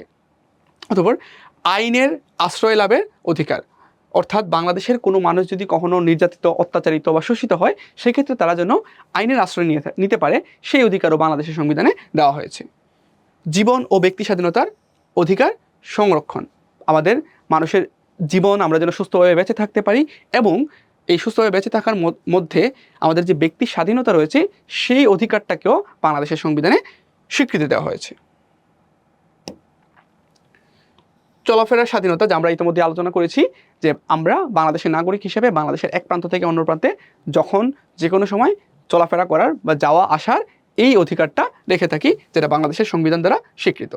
এরপর বাক স্বাধীনতা, চিন্তা ও বিবেকের স্বাধীনতা, ধর্মীয় স্বাধীনতা আমরা অলরেডি আলোচনা করেছি। সমাবেশ করার স্বাধীনতা, নাগরিক হিসেবে যে কোনো বিষয় নিয়ে আমরা মিছিল, মিটিং বা সমাবেশ করার অধিকার রেখে থাকি। সংগঠনের স্বাধীনতা, সিমিলারলি আমরা ব্যক্তিগতভাবে যেরকম সমাবেশ, মিছিল, সংগঠন করতে পারবো, সেমভাবে আমরা চাইলে যে কোনো সংগঠন যে কোনো সময় তৈরি করতে পারবো, সেটা রাজনৈতিক হোক, সামাজিক হোক বা অন্য যে কোনো সংগঠন আমরা আমাদের নিজের মতো করে গঠন করে নিতে পারি। নাগরিকের তথ্য অধিকার। তথ্য অধিকার বলতে নাগরিকের তথ্য জানা, জানানো, তথ্যের ব্যবহার এবং তথ্যের উপর নাগরিকের পূর্ণ নিয়ন্ত্রণকে বোঝায়। মূলত তথ্য অধিকার বলতে বোঝানো হয় বাংলাদেশের সরকার বা বাংলাদেশের বিভিন্ন প্রতিষ্ঠান যে সকল তথ্য, নাগরিকের যে সকল তথ্য সংরক্ষণ করে, নাগরিক চাইলে যে কোনো সময় সেই তথ্য ব্যবহার করার বা সেই তথ্য সম্পর্কে জানার অধিকার রাখেন, এটাকে মূলত তথ্য অধিকার বলা হয়। এবং বাংলাদেশে তথ্য অধিকার একটি আইন দ্বারা এই অধিকারটা সংরক্ষিত। আমরা এখানে দেখি লেখা আছে বাংলাদেশের সংবিধানের ৩য় অধ্যায়ের ৩৯ নং অনুচ্ছেদে প্রত্যেক নাগরিকের চিন্তা, বিবেক ও বাক স্বাধীনতাকে অন্যতম মৌলিক অধিকার হিসেবে স্বীকৃতি প্রদান করা হয়েছে। এই তথ্য অধিকারটা প্রথম চালু হয় সুইডেনে। এরপর আমরা দেখি যে যুক্তরাষ্ট্র, ব্রিটিশ ভারত বা ব্রিটেনে এই তথ্য অধিকার চালু করা হয়। তো আমাদের বাংলাদেশে প্রথম তথ্য অধিকার চালু হয় 2009 সালে। বাংলাদেশে তথ্য অধিকার আইন প্রথম পাশ করা হয় 2009 সালে। জনগণের তথ্য অধিকার কর্তৃপক্ষের জবাবদিহিতা নিশ্চিত করা দুর্নীতি হ্রাস করা এবং সুশাসন প্রতিষ্ঠার ক্ষেত্রে এই তথ্য অধিকার গুরুত্বপূর্ণ ভূমিকা পালন করে থাকে। তথ্যের অবাধ প্রবাহ ও জনগণের তথ্য অধিকার নিশ্চিত করার লক্ষ্যে গণপ্রজাতন্ত্রী বাংলাদেশ সরকার 5 এপ্রিল 2009 সালে, এই ডেটটা আমরা একটু মনে রাখবো, 5 এপ্রিল 2009, 5 এপ্রিল 2009 সালে বাংলাদেশের রাষ্ট্রপতির সম্মতি সাপেক্ষে তথ্য অধিকার আইন 2009 প্রতিষ্ঠা করা হয় বা পাশ করা হয়।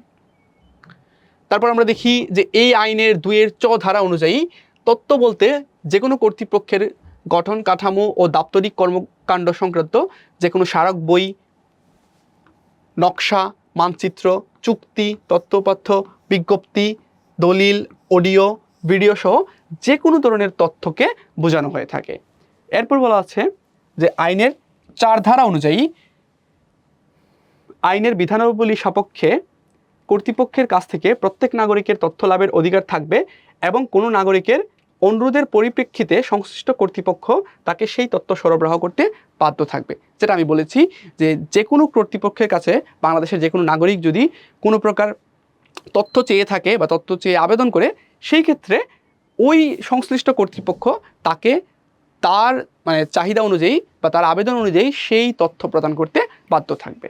সেটা হচ্ছে বাংলাদেশের তথ্য অধিকার আইন 2009 আইনের 4 ধারায় বলা আছে। এরপর আমরা দেখি আইনের 7 ধারা অনুযায়ী এই আইনের অন্যান্য বিধানাবলীতে যা কিছুই থাকুক, কোনো কর্তৃপক্ষ কখনোই নাগরিকের নিম্নলিখিত তথ্যসমূহ প্রদান করতে পারবে না বা প্রদান করতে বাধ্য থাকবে না। কিছু সেন্সিটিভ বিষয় বাংলাদেশ সরকারের বা প্রত্যেকটা সরকারেরই থাকে, যেই বিষয়গুলো চাইলেই জনগণ বা যে কাউকে প্রদান করা হয় না। আমরা একটু দেখব যে বাংলাদেশের এই আইন অনুযায়ী কোনগুলা বাংলাদেশ সরকার বা বাংলাদেশের যে কোনো কর্তৃপক্ষ প্রদান করতে বাধ্য নয়। প্রথমত, যেই সকল তথ্য প্রকাশের ফলে বাংলাদেশের নিরাপত্তা, অখণ্ডতা ও সার্বভৌমত্বের প্রতি হুমকি আসতে পারে। অর্থাৎ বাংলাদেশের নিরাপত্তা বা বাংলাদেশের আর্মি অ্যান্ড অন্যান্য ইন্টেলিজেন্সের যে নিরাপত্তা বিষয়ক যেই সকল তথ্য রয়েছে, যেগুলো আমাদের অখণ্ডতা রক্ষায় বা আমাদের সার্বভৌমত্ব রক্ষায় ইউজ করা হয় বা ব্যবহার করা হয়, সেই বিষয়গুলো একজন নাগরিক হিসেবে আমি চাইলেই কখনোই পাবো না বা আমাদের সরকার বা কোনো প্রতিষ্ঠান এটা দিতে বাধ্য থাকবে না। এরপর দেখেন, পররাষ্ট্রনীতির যে কোনো বিষয় যার দ্বারা বিদেশি রাষ্ট্রের অথবা আন্তর্জাতিক কোনো সংস্থা বা আন্তর্জাতিক কোনো জোটের বিদ্যমান সম্পর্ক, জোটের সাথে আমাদের বিদ্যমান সম্পর্ক ক্ষুণ্ণ হতে পারে, এই রকম কোনো তথ্য দিতে কেউ বাধ্য থাকবে না। অর্থাৎ আমাদের যে ইন্টারন্যাশনাল অ্যাফেয়ার্স রয়েছে সেই ক্ষেত্রে বাংলাদেশ সরকার গোপনীয়তা বজায় রাখতে পারে, তারা কোনো প্রকার তথ্য এখানে নাগরিকদের দিতে বাধ্য থাকবে না। তারপর দেখেন, কোনো বিদেশি সরকারের কাছ থেকে প্রাপ্ত কোনো গোপনীয় তথ্য, একটা দেশের সরকার অন্য দেশের কাছে যদি কখনো কোনো প্রকার গোপনীয় তথ্য প্রকাশ করে বা গোপনীয় তথ্য শেয়ার করে, সেই গোপনীয় তথ্য দেশের নাগরিকদের সাথে শেয়ার করতে বাংলাদেশ সরকার বাধ্য থাকবে না। ফাইনালি, কোনো তথ্য প্রকাশের ফলে যদি কোনো তৃতীয় পক্ষের বুদ্ধিবৃত্তিক সম্পদের অধিকার ক্ষতিগ্রস্ত হতে পারে, এই রকম বাণিজ্যিক বা ব্যবসায়িক অন্তর্নিহিত গোপনীয়তা বিষয়ক, কপিরাইট বা বুদ্ধিবৃত্তিক সম্পদ সম্পর্কিত যদি কোনো তথ্য থাকে, সেই তথ্য শেয়ার করতে বাংলাদেশ সরকার বা কোনো প্রতিষ্ঠানই বাধ্য থাকবে না। ফর এক্সাম্পল, আমরা জানি কপিরাইট বা মেধাস্বত্বে কি থাকে, যে কোনো একটা প্রকাশনী একটা বই প্রকাশ করলো, এখন আপনি যদি সেই বইটা তার কাছে চান বা সেই বইয়ের কোনো কপি আপনি তার কাছে চান ফ্রিতে, সে আপনাকে সেটা দিতে বাধ্য থাকবে না। বা সেটার অনলাইন পিডিএফ হোক বা মূল কপি হোক, সেই বিষয়গুলোতে যেহেতু তার কপিরাইটের বিষয় আছে, সেটা আপনাকে লাইব্রেরি থেকে কিনে নিতে হবে। সো এই বিষয়টা আপনাকে সে শেয়ার করতে কখনোই বাধ্য থাকবে না। বা যেটা অন্য ব্যক্তির কপিরাইট রয়েছে বা অন্য ব্যক্তির যেখানে মেধাস্বত্ব রয়েছে, সেটা আমি কখনোই আপনাকে প্রদান করতে পারবো না। তারপর বাংলাদেশ তথ্য অধিকার আইনের 8 ধারা অনুযায়ী কোনো ব্যক্তি এই আইনের অধীনে তথ্য প্রাপ্তির জন্য সংশ্লিষ্ট দায়িত্বপ্রাপ্ত কর্মকর্তার কাছে লিখিতভাবে বা ইলেকট্রনিক মাধ্যমে অনুরোধ করতে পারেন, অর্থাৎ ইমেইলের মাধ্যমে অনুরোধ করতে পারেন, এবং উল্লিখিত অনুরোধের বিষয়গুলো উল্লেখ থাকতে হবে এবং কোন বিষয়গুলো উল্লেখ করে আপনাকে আবেদন করতে হবে সেটা এখানে বলা আছে। প্রথমতই আপনার নাম দেওয়া থাকবে, দ্বিতীয়ত আপনার ঠিকানা থাকবে, প্রযোজ্য ক্ষেত্রে আপনার ফ্যাক্স নম্বর বা মোবাইল নম্বর, ইমেল ঠিকানা, এই বিষয়গুলো আপনাকে প্রদান করতে হবে আপনার আবেদনের সঙ্গে। এছাড়া যেই তথ্যের জন্য অনুরোধ করা হয়েছে তার নির্ভুল ও স্পষ্ট বর্ণনা, মানে আপনি কোন তথ্যটা তার কাছ থেকে চাচ্ছেন সেই বিষয়ে নির্ভুল এবং বিস্তারিত আপনাকে বর্ণনা করতে হবে যে আমি এই বিষয়গুলো এই কারণে এই দিনের মধ্যে বা এই তারিখের মধ্যে চাচ্ছি। এরপর অনুরোধকৃত তথ্যের অবস্থান নির্ণয়ের সুবিধার্থে অন্যান্য প্রয়োজনীয় প্রাসঙ্গিক তথ্য, অর্থাৎ আপনি কোন তথ্যটা চাচ্ছেন, সেটা কোথায় পাওয়া যাবে, কিভাবে সে আপনাকে দিবে, এই বিষয়ক যা কিছু তথ্য আপনার কাছে রয়েছে সেইগুলো আপনাকে শেয়ার করতে হবে। কোন পদ্ধতিতে তথ্য পেতে আগ্রহী তার বর্ণনা দেওয়া থাকতে হবে। আপনি তথ্যটা কিভাবে পেতে চান, ইমেইলের মাধ্যমে পেতে চান নাকি আপনার কাছে কুরিয়ার করে হবে, এই সকল যাবতীয় যে বিষয় রয়েছে তাও আপনার আবেদনে নির্ভুলভাবে লেখা থাকতে হবে। হ্যাঁ, সেটা আপনি পরিদর্শন করে অনুলিপি দেওয়ার মাধ্যমে, নোট নেওয়ার মাধ্যমে বা অন্য কোনো অনুমোদিত পদ্ধতিতে আপনি শেয়ার করতে পারবেন। এরপর এই আইনের 9 ধারা অনুযায়ী বলা আছে যে দায়িত্বপ্রাপ্ত কর্মকর্তা অনুরোধ প্রাপ্তির তারিখ হতে অনধিক 20 কার্য দিবসের মধ্যে অনুরোধকৃত তথ্য আপনাকে সরবরাহ করতে বাধ্য থাকবে। ফর এক্সাম্পল, আপনি যদি কোনো বাংলাদেশের সরকারি প্রতিষ্ঠান বা যে কারো কাছে একটা তথ্য চেয়ে আবেদন করেন, যেই প্রসিডিউর আমরা দেখালাম সেই প্রসিডিউর অনুযায়ী, তখন অনধিক 20 কার্য দিবস অর্থাৎ 20 দিনের মধ্যে সে আপনাকে ওই তথ্যটা দিতে বাধ্য থাকবে। এরপর আমরা দেখি দায়িত্বপ্রাপ্ত কর্মকর্তা যদি কোনো কারণে সেই তথ্য দিতে অপারগ হন, সেক্ষেত্রেও তাকে তার কারণ উল্লেখ করার মাধ্যমে 10 কার্য দিবসের মধ্যে আপনাকে অবহিত করতে হবে। অর্থাৎ যদি কোনো কর্তৃপক্ষ আপনাকে কোনো তথ্য দিতে না পারে, সেক্ষেত্রেও আপনি যে আবেদন করেছেন তার জন্য তাকে রেসপন্স করতে হবে।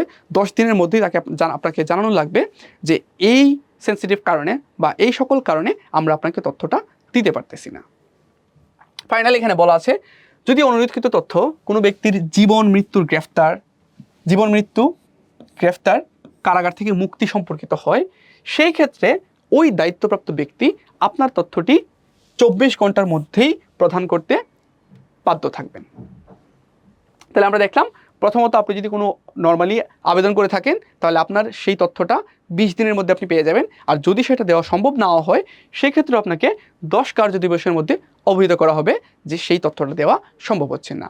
এবং ফাইনালি যদি সেটা আপনার জন্য ইমার্জেন্সি কিছু হয়, যেটা আপনার জীবন মৃত্যুর সাথে কানেক্টেড, যেটা হচ্ছে আপনার গ্রেফতার বা কারাগার থেকে মুক্তি পাওয়ার সঙ্গে কানেক্টেড, সেই ক্ষেত্রে আপনি সেটা উল্লেখ করে দিবেন এবং দায়িত্বপ্রাপ্ত ব্যক্তি সেটা আপনাকে 24 ঘন্টার মধ্যে দিতে বাধ্য থাকবেন। এখানে একটা স্যাম্পল দেওয়া আছে যে তথ্য প্রাপ্তির জন্য কোনো প্রতিষ্ঠানে যদি আমরা আবেদন করি তাহলে আমরা কিভাবে আবেদন করতে পারি। এটা আপনারা চাইলে কেউ স্ক্রিনশট নিয়ে রেখে দিতে পারেন যে আমরা কিভাবে তথ্য প্রাপ্তির জন্য আবেদন করব। শুরুতেই আমরা নর্মালি যেরকমভাবে অ্যাপ্লিকেশন লিখি সেই অনুযায়ী আমরা অ্যাপ্লিকেশন লিখব। নিজের নাম, পিতামাতার নাম, বর্তমান ঠিকানা, স্থায়ী ঠিকানা, ইমেল, ফোন নাম্বার এবং অন্যান্য তথ্য দিয়ে দেব, এবং পরবর্তীতে আমরা কী ধরনের তথ্য চাই বা কোন পদ্ধতিতে আমরা তথ্যগুলো পাবো এবং বিস্তারিত যা কিছু আমাদের রিকোয়ারমেন্ট রয়েছে সেই রিকোয়ারমেন্ট অনুযায়ী প্রদান করে অ্যাপ্লিকেশন করতে হবে। এরপর আমরা দেখি নাগরিক জীবনে তথ্য অধিকার আইনের প্রভাব। প্রথমত, দুর্নীতি নির্মূল করতে, স্বচ্ছতা ও জবাবদিহিতা নিশ্চিত করতে, সুশাসন প্রতিষ্ঠা করতে এই তথ্যের অবাধ প্রবাহের কোনো বিকল্প নাই। কেন? কারণ আমরা জানি যখন কোনো তথ্য গোপন করা হয় সেক্ষেত্রে দুর্নীতি করার সুযোগ থাকে, এবং যেখানে স্বচ্ছতা বা নাগরিকের কাছে জবাবদিহিতা না থাকে সেই জায়গায় কিন্তু সুশাসন প্রতিষ্ঠা করা সম্ভব হয় না। এবং আমরা যখন তথ্য অধিকার নিশ্চিত করব, একজন নাগরিক যখন চাইলেই যে কোনো সরকারি নথি বা যে কোনো সরকারি তথ্য সে তার কাছে পেতে পারে এবং সেইগুলো নিয়ে যখন সে অ্যানালিসিস করার সুযোগটা পায়, তখন কিন্তু একজন সরকারি আমলা বা সরকার চাইলেই ওই রকমভাবে দুর্নীতি করতে পারবে না বা নাগরিকের অধিকার ক্ষুণ্ণ করতে পারবে না। তো সেই জন্য বলা হয় যে স্বচ্ছতা নির্মূল বা স্বচ্ছতা জবাবদিহিতা নিশ্চিত করতে, সুশাসন প্রতিষ্ঠা করতে এবং সবচেয়ে গুরুত্বপূর্ণ বিষয় দুর্নীতি নির্মূল করতে এই তথ্য অধিকার আইন গুরুত্বপূর্ণ ভূমিকা পালন করে থাকে। এরপর আমরা দেখি যে তথ্যের অবাধ সরবরাহের সাথে দুর্নীতি হ্রাস ও সুশাসনের গভীরভাবে সম্পর্ক রয়েছে। কেননা বিশ্বের যেই সকল দেশ দ্রুত তথ্য অধিকার আইন গ্রহণ করেছে এবং সেটা তাদের দেশে বাস্তবায়ন করতে পেরেছে, তারাই তত দ্রুত দুর্নীতিগ্রস্ত দেশের তালিকায় নিচে অবস্থান নিতে পেরেছে। আপনারা বাংলাদেশের অবস্থান জানেন, বাংলাদেশে তথ্য অধিকার আইন ওই রকমভাবে আমরা ফলো করতেও দেখি না বা চর্চা করতেও দেখি না। সেই জন্য আমরা বাংলাদেশের করাপশন বা দুর্নীতির যেই ভয়াবহতা সেটাও কিন্তু আমরা শিকার হচ্ছি, এবং আমরা দেখতে পাচ্ছি যে আমাদের দেশ এই জিনিসটা নিয়ে চরমভাবে ভুগতেছে এবং প্রতিটা সরকারই এই জায়গা থেকে বের হয়ে আসতে পারতেছে না। অন্যদিকে যেই সকল দেশে আমরা দেখি সব কিছুই মানে ওপেন থাকে, এমনকি প্রেসিডেন্টও তার যে কোনো তথ্য বা যে কোনো নথি প্রকাশ করতে বাধ্য থাকেন, সেই দেশগুলা দুর্নীতিতে কিন্তু মানে অনেকটা ভালো অবস্থানে থাকে এবং তারা বলতে গেলে দুর্নীতিগ্রস্ত দেশের তালিকায় একদম নিচের দিকেই থাকে। আর যেই সকল দেশে তথ্যগুলো গোপন করা হয় বা নাগরিকগণ তথ্যের অধিকারগুলো পান না, সেই দেশগুলোতে কিন্তু বেশি দুর্নীতিগ্রস্ত থাকেন এবং সেখানেই কিন্তু সুশাসনের অভাবটা সবচেয়ে বেশি পরিলক্ষিত হয়। এরপর আমরা দেখব কর্তব্য। তো কর্তব্য হচ্ছে গিয়ে আমরা এতক্ষণ যা আলোচনা করলাম যে নাগরিক হিসাবে আমরা যেই সকল অধিকার ভোগ করে থাকি, সেই অধিকারগুলো বা সেই সুযোগ সুবিধাগুলো পাওয়ার জন্য রাষ্ট্রের প্রতি আমরা যে দায়িত্ব পালন করতে বাধ্য থাকব, সেগুলোই হচ্ছে আমাদের কর্তব্য।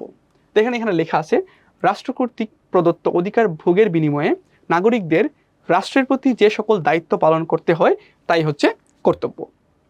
নাগরিকের যেমন ব্যক্তিগত অধিকার রয়েছে, তেমনি অপরের অধিকারসমূহ সংরক্ষণ এবং হস্তক্ষেপ না করার প্রতিও নাগরিকের কর্তব্য রয়েছে। যেমন আমার যেমন বেঁচে থাকার বা চলাফেরা করার অধিকার রয়েছে, তেমনিভাবে আমি যেন অন্যের বেঁচে থাকতে বাধাগ্রস্ত না করি বা অন্য মানুষের চলাফেরায় কোনো প্রকার বাধা না করি, সেটাও কিন্তু আমার কর্তব্য। কেননা আমি যদি এই কর্তব্য না পালন করি, তাহলে ওই ব্যক্তিটা কিন্তু তার অধিকার বা তার যে আইনগত অধিকার আছে সেটা চর্চা করতে পারছেন না। তো সেই জন্য বলা হয় যে অধিকার এবং কর্তব্য সরাসরি একে অন্যের সাথে বা প্রত্যক্ষভাবে একে অন্যের সাথে নির্ভরশীল বা কানেক্টেড। এরপর দেখেন লেখা আছে যে কর্তব্য ছাড়া অধিকার তাৎপর্যহীন। কর্তব্য যদি না থাকে তাহলে আমাদের যে অধিকার রয়েছে সেই অধিকার তার তাৎপর্য হারাবে। অন্যদিকে অধিকার ছাড়া কর্তব্য মূল্যহীন, কারণ আমার যদি অধিকার না থাকে তাহলে আমি হয়তো আমার যে কর্তব্য রয়েছে বা আমার যে দায়িত্ব রয়েছে সেটা আমি পালন করতে চাইবো না, বা অনেক ক্ষেত্রে নাগরিকরা সেটা পালন করে না। যখন আপনি নাগরিকের অধিকার নিশ্চিত করতে পারবেন, তখনই আপনার দেশের নাগরিক তার কর্তব্য পালন করতে বাধ্য থাকবে। এখানে কর্তব্যকেও অধিকারের মতোই দুই ভাগে ভাগ করা হয়েছে, মেইনলি নৈতিক কর্তব্য এবং আইনগত কর্তব্য। নৈতিক অধিকারের মতো নৈতিক কর্তব্য সেখানে সেটা আইন দ্বারা মানে বাধাগ্রস্ত বা আইন দ্বারা এটা বাউন্ড না। এখানে চাইলেই আপনি এই কর্তব্য পালন না করার কারণে রাষ্ট্র আপনার বিরুদ্ধে কোনো ব্যবস্থা নিতে পারবে না, আপনাকে শাস্তি দিতে পারবে না। নাগরিকের নীতিবোধ থেকে যে সকল কর্তব্য উদ্ভূত হয় তাই নৈতিক কর্তব্য। নৈতিক কর্তব্য মূলত মানুষের বিবেক ও সামাজিক নীতি নৈতিকতা থেকে সৃষ্টি। অন্যায়ের যেমন হচ্ছে গিয়ে অন্যায়ের বিরুদ্ধে প্রতিবাদ করা, বিপদে আপনার বন্ধুকে সাহায্য করা, এই বিষয়গুলো হচ্ছে আমাদের নৈতিক কর্তব্য। কেননা আপনি যদি অন্যায়ের বিরুদ্ধে প্রতিবাদ না করেন, সেই জন্য রাষ্ট্র আপনাকে বা সমাজ আপনাকে কোনো প্রকার শাস্তি দিতে পারবে না। কিন্তু আপনি যদি সেটা করেন, সেটার জন্য হয়তো আপনি প্রশংসা পাবেন। সিমিলারলি আপনার বন্ধু যখন বিপদে পড়েছে, তখন আপনি তাকে সাহায্য করতে বা সহযোগিতা করতে আপনি কিন্তু বাধ্য না, আইন দ্বারা আপনি বাধ্য না, কিন্তু সেটা আমরা নৈতিক কর্তব্য হিসাবে বা নিজের ইমোশনের জায়গা থেকে, মানবিক জায়গা থেকে আমরা এই কাজগুলো করি, সেটা আমরা আইনের দ্বারা প্রভাবিত হয়ে করি না। তারপর আমরা দেখব যে আইনগত কর্তব্য কোনগুলো।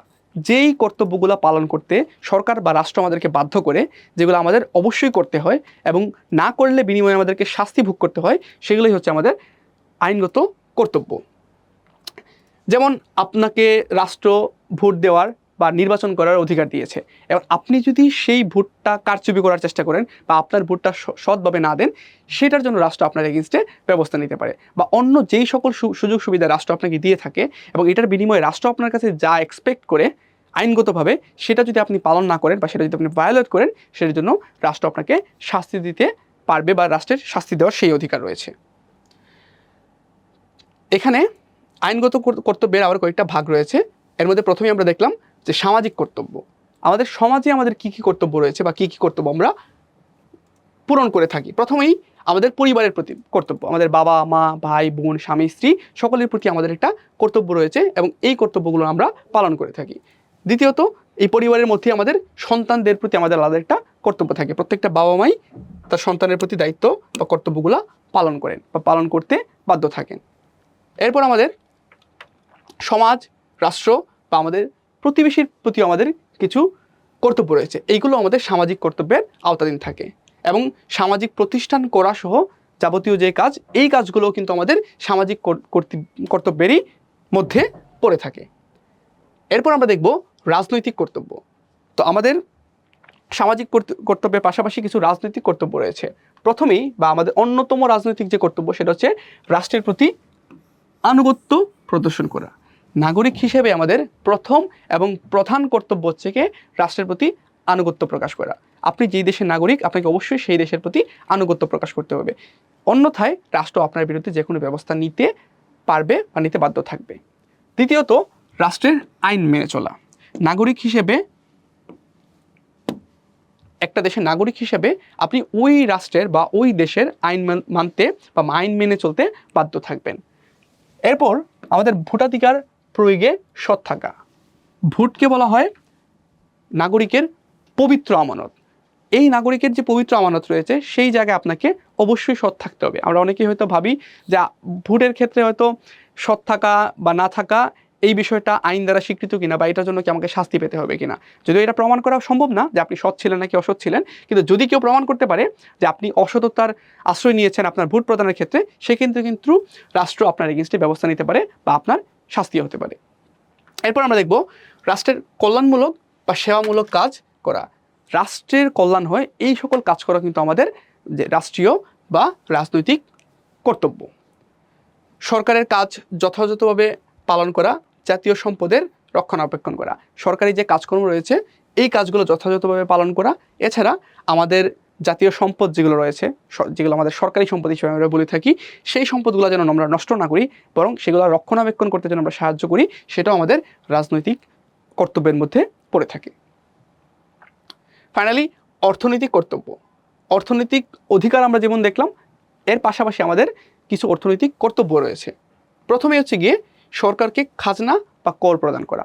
আমাদের যেই জমি রয়েছে বা আমাদের যেই বাসাবাড়ি রয়েছে সেই জন্য আমাদের খাজনা প্রদান করতে হয়, এবং আমাদের আয়ের জন্য বা অন্যান্য বিভিন্ন কারণে আমাদেরকে কর প্রদান করা লাগে। সো এই কর প্রদান করা একজন নাগরিক হিসেবে আপনার অন্যতম একটা অর্থনৈতিক কর্তব্য। দ্বিতীয়ত হচ্ছে গিয়ে ব্যবসা বাণিজ্য করা, অর্থাৎ আপনার কাছে যদি সুযোগ থাকে সেই ক্ষেত্রে ব্যবসা বাণিজ্য করাও আপনার একটা কর্তব্য। কেননা এই ব্যবসা বাণিজ্য দ্বারা আপনি যেমন উপকৃত হচ্ছেন, দেশের অন্যান্য নাগরিকও উপকৃত হচ্ছে এবং দেশের সরকারেরও উপকার হচ্ছে, কারণ সেখান থেকে আপনি সরকারকে ট্যাক্স দিচ্ছেন, আপনার দেশের গ্রোথ হচ্ছে, আপনার দেশের ইকোনমিক গ্রোথ হইতেছে, জিডিপি বাড়তেছে, এবং অন্যান্যভাবে আপনি কিন্তু ব্যবসা বাণিজ্য করার মাধ্যমে আপনার দেশকে সহায়তা করতেছেন। এই জন্য ব্যবসা বাণিজ্য করাও আপনার অন্যতম একটি কর্তব্য। কৃষি উৎপাদন করা, শিল্প কারখানা গড়ে তোলা, অর্থাৎ যে আপনার যে কৃষি জমিগুলো রয়েছে সেই জমিতে কৃষি উৎপাদন বা চাষবাস করাও আপনার অন্যতম একটি কর্তব্য। এছাড়া আপনি যদি ব্যবসা বাণিজ্য করেন এবং সেই ব্যবসা বাণিজ্যের প্রয়োজনে যদি আপনার শিল্প কারখানা প্রতিষ্ঠা করা প্রয়োজন পড়ে, সেটাও আপনার একটা কর্তব্য। জনকল্যাণে অর্থের যোগান দেওয়া। জনগণের কল্যাণে বা রাষ্ট্রের কল্যাণে রাষ্ট্রকে বা জনগণকে বা সমাজকে অর্থনৈতিকভাবে সাহায্য করাও অন্যতম একটি অর্থনৈতিক কর্তব্য। অধিকার ও কর্তব্যের সম্পর্ক। অধিকার এবং কর্তব্য সম্পর্কে দুইটা জিনিস নিয়ে আমরা বিস্তারিত এতক্ষণে জানলাম। এখন আমরা দেখব এই দুইটা কিভাবে কানেক্টেড থাকে বা তাদের মধ্যে কি কি সম্পর্ক রয়েছে। একজনের অধিকার অন্যের কর্তব্যের সাথে জড়িত। যদি একজনের অধিকার থাকে তবে সেই অধিকারের সাথে অপরের কর্তব্য জড়িত থাকে। যেমনটা আমরা বললাম যে আপনার যেমন জীবন ধারণের অধিকার রয়েছে, তেমনিভাবে অন্যের জীবন ধারণের জন্য আপনি বাধা প্রদান না করেন, সেটাও কিন্তু আপনার একটা কর্তব্য। আপনি এই অধিকার যেমনটা পাচ্ছেন তেমনিভাবে এর সাথেই কিন্তু আপনার এই কর্তব্যটাও চলে আসছে যে আমি অন্যের জীবনে কোনো প্রকার বাধা প্রদান করব না, বা অন্যের জীবনটা সুন্দর স্বাচ্ছন্দ্য হইতে যেই বাধাগুলো রয়েছে সেগুলোর কারণ কখনো আমি নিজে হব না। উদাহরণস্বরূপ এখানে বলা আছে আমি যদি জীবন ধারণের অধিকার ভোগ করি তবে এক্ষেত্রে অপরের কর্তব্য হলো আমার জীবন ধারণের ক্ষেত্রে সে যেন কোনো প্রকার হুমকি বাধা না হয়ে দাঁড়ায়। দ্বিতীয়ত, রাষ্ট্র প্রতিটি নাগরিকের অধিকার নিশ্চিত করবে, কিন্তু একই সাথে প্রতিটি নাগরিকের উচিত প্রতিটি অধিকারের সদ্ব্যবহার করা, সমাজের কল্যাণ সাধন করা। অর্থাৎ আপনাকে রাষ্ট্র যেই অধিকারগুলো দিয়েছে সেই অধিকারগুলো আপনার নেওয়া উচিত এবং এইগুলোর সদ্ব্যবহার করা উচিত। আপনি রাষ্ট্র আপনাকে যে অধিকারগুলো দিচ্ছে সেগুলোর জন্য কোনো প্রকার অসৎ ব্যবহার না করেন, সেটা নিশ্চিত করা আপনার কর্তব্য। তো এখানেও কিন্তু অধিকার এবং কর্তব্য একই সঙ্গে কানেক্টেড বা সম্পর্কিত। ফাইনালি বলা আছে রাষ্ট্র যদি নাগরিকের অধিকার রক্ষা করে তবে নাগরিকের উচিত পুরোদমে রাষ্ট্রের সেবা করা। আপনার রাষ্ট্র যদি সে আপনাকে যেই অধিকারগুলো প্রমিস করেছে সেইগুলা যদি আপনাকে প্রদান করে থাকে বা সেই সুযোগ সুবিধা যদি আপনি পেয়ে থাকেন, তাহলে আপনার উচিত পুরোদমে আপনার রাষ্ট্রের সেবা করা। সেবা করা বলতে কি বোঝানো হয়েছে? ফর এক্সাম্পল, আপনি আপনার রাষ্ট্রের আইন মেনে চলবেন, আপনি আপনার করগুলো ঠিকমতো প্রদান করবেন, আপনার জমির জন্য খাজনা প্রদান করবেন, এবং রাষ্ট্রকে অন্য যে সকল উপায়ে আপনার যেই রাষ্ট্রীয় কর্তব্যগুলো রয়েছে সেই কর্তব্যগুলো আপনি পালন করার মাধ্যমেই রাষ্ট্রের সেবা করতে পারেন। তারপর আমরা দেখব অধিকার ও কর্তব্যের সম্পর্কে আর কি রয়েছে। প্রথমত আমরা দেখলাম যে এখানে সর্বজনীন, এই অধিকার এবং কর্তব্য উভয়ই হবে কি সর্বজনীন, সেটা যেন রাষ্ট্র বা সমাজের সকলের মানুষের কাজে লাগে। তা অধিকার ও কর্তব্য কখনোই কি হতে পারে না, ব্যক্তিকেন্দ্রিক হতে পারে না। এই দুইটাই সর্বজনীন, রাষ্ট্রের সবাই অধিকার ভোগ করতে পারে, তেমনি রাষ্ট্রের প্রতিটি নাগরিকই রাষ্ট্রের প্রতি তার কর্তব্য পালন করতে পারে। এখানে রাষ্ট্র এবং কর্তব্য এবং অধিকার দুইটাই হচ্ছে সর্বজনীন। প্রতিটা মানুষ যেমন অধিকার পেয়ে থাকে, তেমনিভাবে প্রতিটা মানুষেরই তার নিজস্ব কিছু কর্তব্য রয়েছে। তাকে যেমন সে যেমন অধিকার পাওয়ার রাইট রাখে, তেমনিভাবে তার সেই দায়টাও রয়েছে, সে যেন প্রতিটা কর্তব্য পালন করে। এরপর বলা হয়েছে এই অধিকার এবং কর্তব্য উভয়ই নৈতিক এবং আইনগত।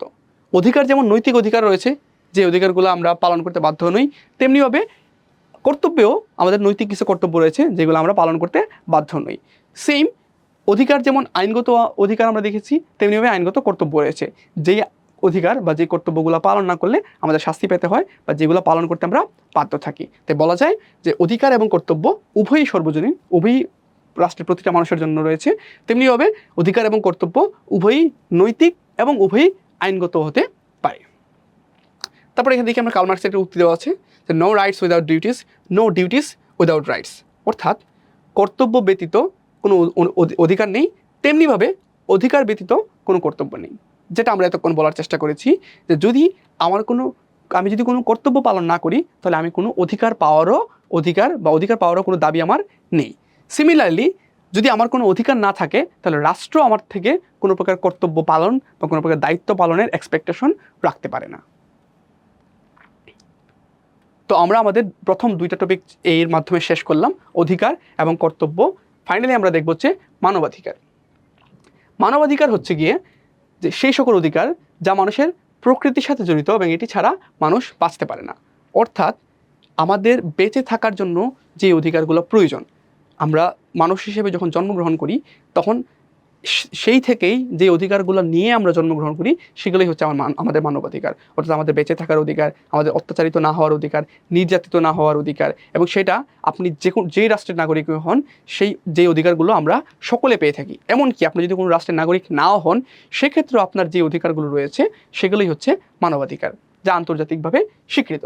আমরা দেখি 1948 সালের 10ই ডিসেম্বর জাতিসংঘের সাধারণ পরিষদে সর্বজনীন মানবাধিকারের ঘোষণাপত্র অনুমোদন করা হয়। তখন থেকে আজ পর্যন্ত জাতিসংঘের 200টিরও বেশি মানবাধিকার সংক্রান্ত চুক্তি, কনভেনশন ও সনদ অনুমোদন করা হয়েছে। এই ডেটটা আমরা মনে রাখবো যে জাতিসংঘের মানবাধিকার ঘোষণাপত্র কবে অনুমোদন করা হয়েছে, 1948 সালের 10ই ডিসেম্বর। এরপর আমরা দেখতেছি যে মৌলিক অধিকার ও মানবাধিকারের সম্পর্ক। আমাদের যে মৌলিক অধিকারগুলো রয়েছে, সেখান থেকেই মূলত মানবাধিকারগুলো এসেছে। যে একটা মানুষের যেই বেসিক রাইটসগুলো প্রয়োজন, সেটা যেন পৃথিবীর প্রত্যেকটা মানুষ পেয়ে থাকে, সেই জন্যই জাতিসংঘ এই মানবাধিকারকে স্বীকৃতি দিয়েছে যে পৃথিবীর যে কোনো মানুষ যে কোনো প্রান্তে সবসময় যেন বেঁচে থাকার অধিকারটা পেয়ে থাকে। এখানে বলা আছে মৌলিক অধিকার হলো রাষ্ট্র কর্তৃক প্রদত্ত নাগরিকদের সেই সকল সুযোগ সুবিধা যা নাগরিকদের বেঁচে থাকা ও ব্যক্তিত্ব বিকাশের জন্য প্রয়োজন। মৌলিক অধিকার রাষ্ট্রের সংবিধান কর্তৃক স্বীকৃত এবং বলবৎযোগ্য। সংবিধান স্থগিত বা জরুরি অবস্থার ঘোষণা ছাড়া রাষ্ট্র কখনোই নাগরিকের মৌলিক অধিকার বাতিল করতে পারে না। অপরদিকে মানবাধিকার হচ্ছে আন্তর্জাতিকভাবে স্বীকৃত জাতি, ধর্ম, বর্ণ, নারী, পুরুষ, ধনী, গরিব নির্বিশেষে সকল ব্যক্তির অধিকার। মৌলিক অধিকার ও মানবাধিকারের মধ্যে প্রকৃতিগত তেমন কোনো পার্থক্য নাই। মানুষের কল্যাণ সাধনই হচ্ছে উভয়ের উদ্দেশ্য। মৌলিক অধিকার ও মানবাধিকারের ঘোষণা ও সৃষ্টি হয়েছে মানুষের ব্যক্তিত্বের বিকাশ ও জীবনের পরিপূর্ণতার জন্য। জাতিসংঘ কর্তৃক ঘোষিত অধিকাংশ মানবাধিকারই আমাদের মৌলিক অধিকারের অন্তর্ভুক্ত। মৌলিক অধিকার ও মানবাধিকারের মধ্যে আবার কিছু পার্থক্য রয়েছে। তো দেখি আমরা মূলত কি কি পার্থক্য রয়েছে। প্রথমেই রাষ্ট্রের সংবিধান কর্তৃক মৌলিক অধিকার স্বীকৃত থাকে, অর্থাৎ আমাদের যে মৌলিক অধিকার রয়েছে সেটা আমাদের সংবিধান দ্বারা স্বীকৃত। অন্যদিকে মানবাধিকার হচ্ছে গিয়ে জাতিসংঘ কর্তৃক স্বীকৃত, বা আমরা বলতে পারি যে এটা আমাদের রাষ্ট্রের মধ্যে সীমাবদ্ধ, এবং মানবাধিকার হচ্ছে কি আমাদের আন্তর্জাতিকভাবে স্বীকৃত, আমাদের রাষ্ট্রের মধ্যে বা যে কোনো নির্দিষ্ট রাষ্ট্রের মধ্যে সীমাবদ্ধ নয়, এটা সকলের জন্য উন্মুক্ত। দ্বিতীয়ত, মৌলিক অধিকারের পরিধি যেটা আমি বললাম এখানে, সেটাই হচ্ছে আসলে দ্বিতীয়ত লেখা আছে যে মৌলিক অধিকারের পরিধি আমাদের রাষ্ট্রের মধ্যে সীমাবদ্ধ এবং মানবাধিকার হচ্ছে কি বিশ্বব্যাপী বিস্তৃত। এরপর রয়েছে মানবাধিকারের চেয়ে মৌলিক অধিকার সুস্পষ্ট ও সুনির্দিষ্ট ও সুরক্ষিত। কেননা যেহেতু মানবাধিকার একটা নির্দিষ্ট দেশের জন্য বা নির্দিষ্ট সমাজে যেহেতু মৌলিক অধিকার একটি নির্দিষ্ট দেশ বা সমাজের জন্য প্রতিষ্ঠিত, সেজন্য এটা আরও স্পেসিফিক থাকে বা আরও নির্দিষ্ট থাকে যেন আমরা এই বিষয়গুলো পূরণ করে থাকি। কিন্তু মানবাধিকার যেহেতু সর্বজনীন, পৃথিবীর সকল মানুষের জন্য, তো সেক্ষেত্রে দেখা যায় যে অঞ্চল ভেদে, সমাজ ভেদে বা রাষ্ট্রভেদে এই বিষয়গুলো একটু অনেক ক্ষেত্রে অস্পষ্ট হয়ে যায় বা অনেক ক্ষেত্রে সেটা বাস্তবায়ন করা কঠিন হয়ে পড়ে। 4 নম্বরে বলা আছে মৌলিক অধিকার লঙ্ঘিত হলে সেগুলো আদালত কর্তৃক বলবৎ করা হয়।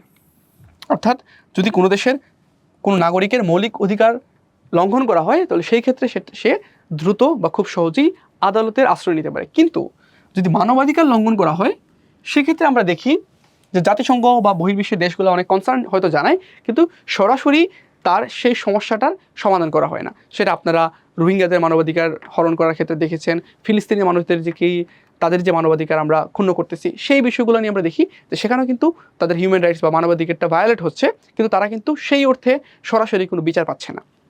এই জন্যই বলা হয়েছে যে মৌলিক অধিকার লঙ্ঘিত হলে আমরা সরাসরি আদালতের দ্বারস্থ হতে পারি, বিচার পেতে পারি, কিন্তু মানবাধিকার হলে সেক্ষেত্রে এটা অনেকটাই জটিল হয়ে যায়, অনেক ক্ষেত্রেই পাওয়া যায় না।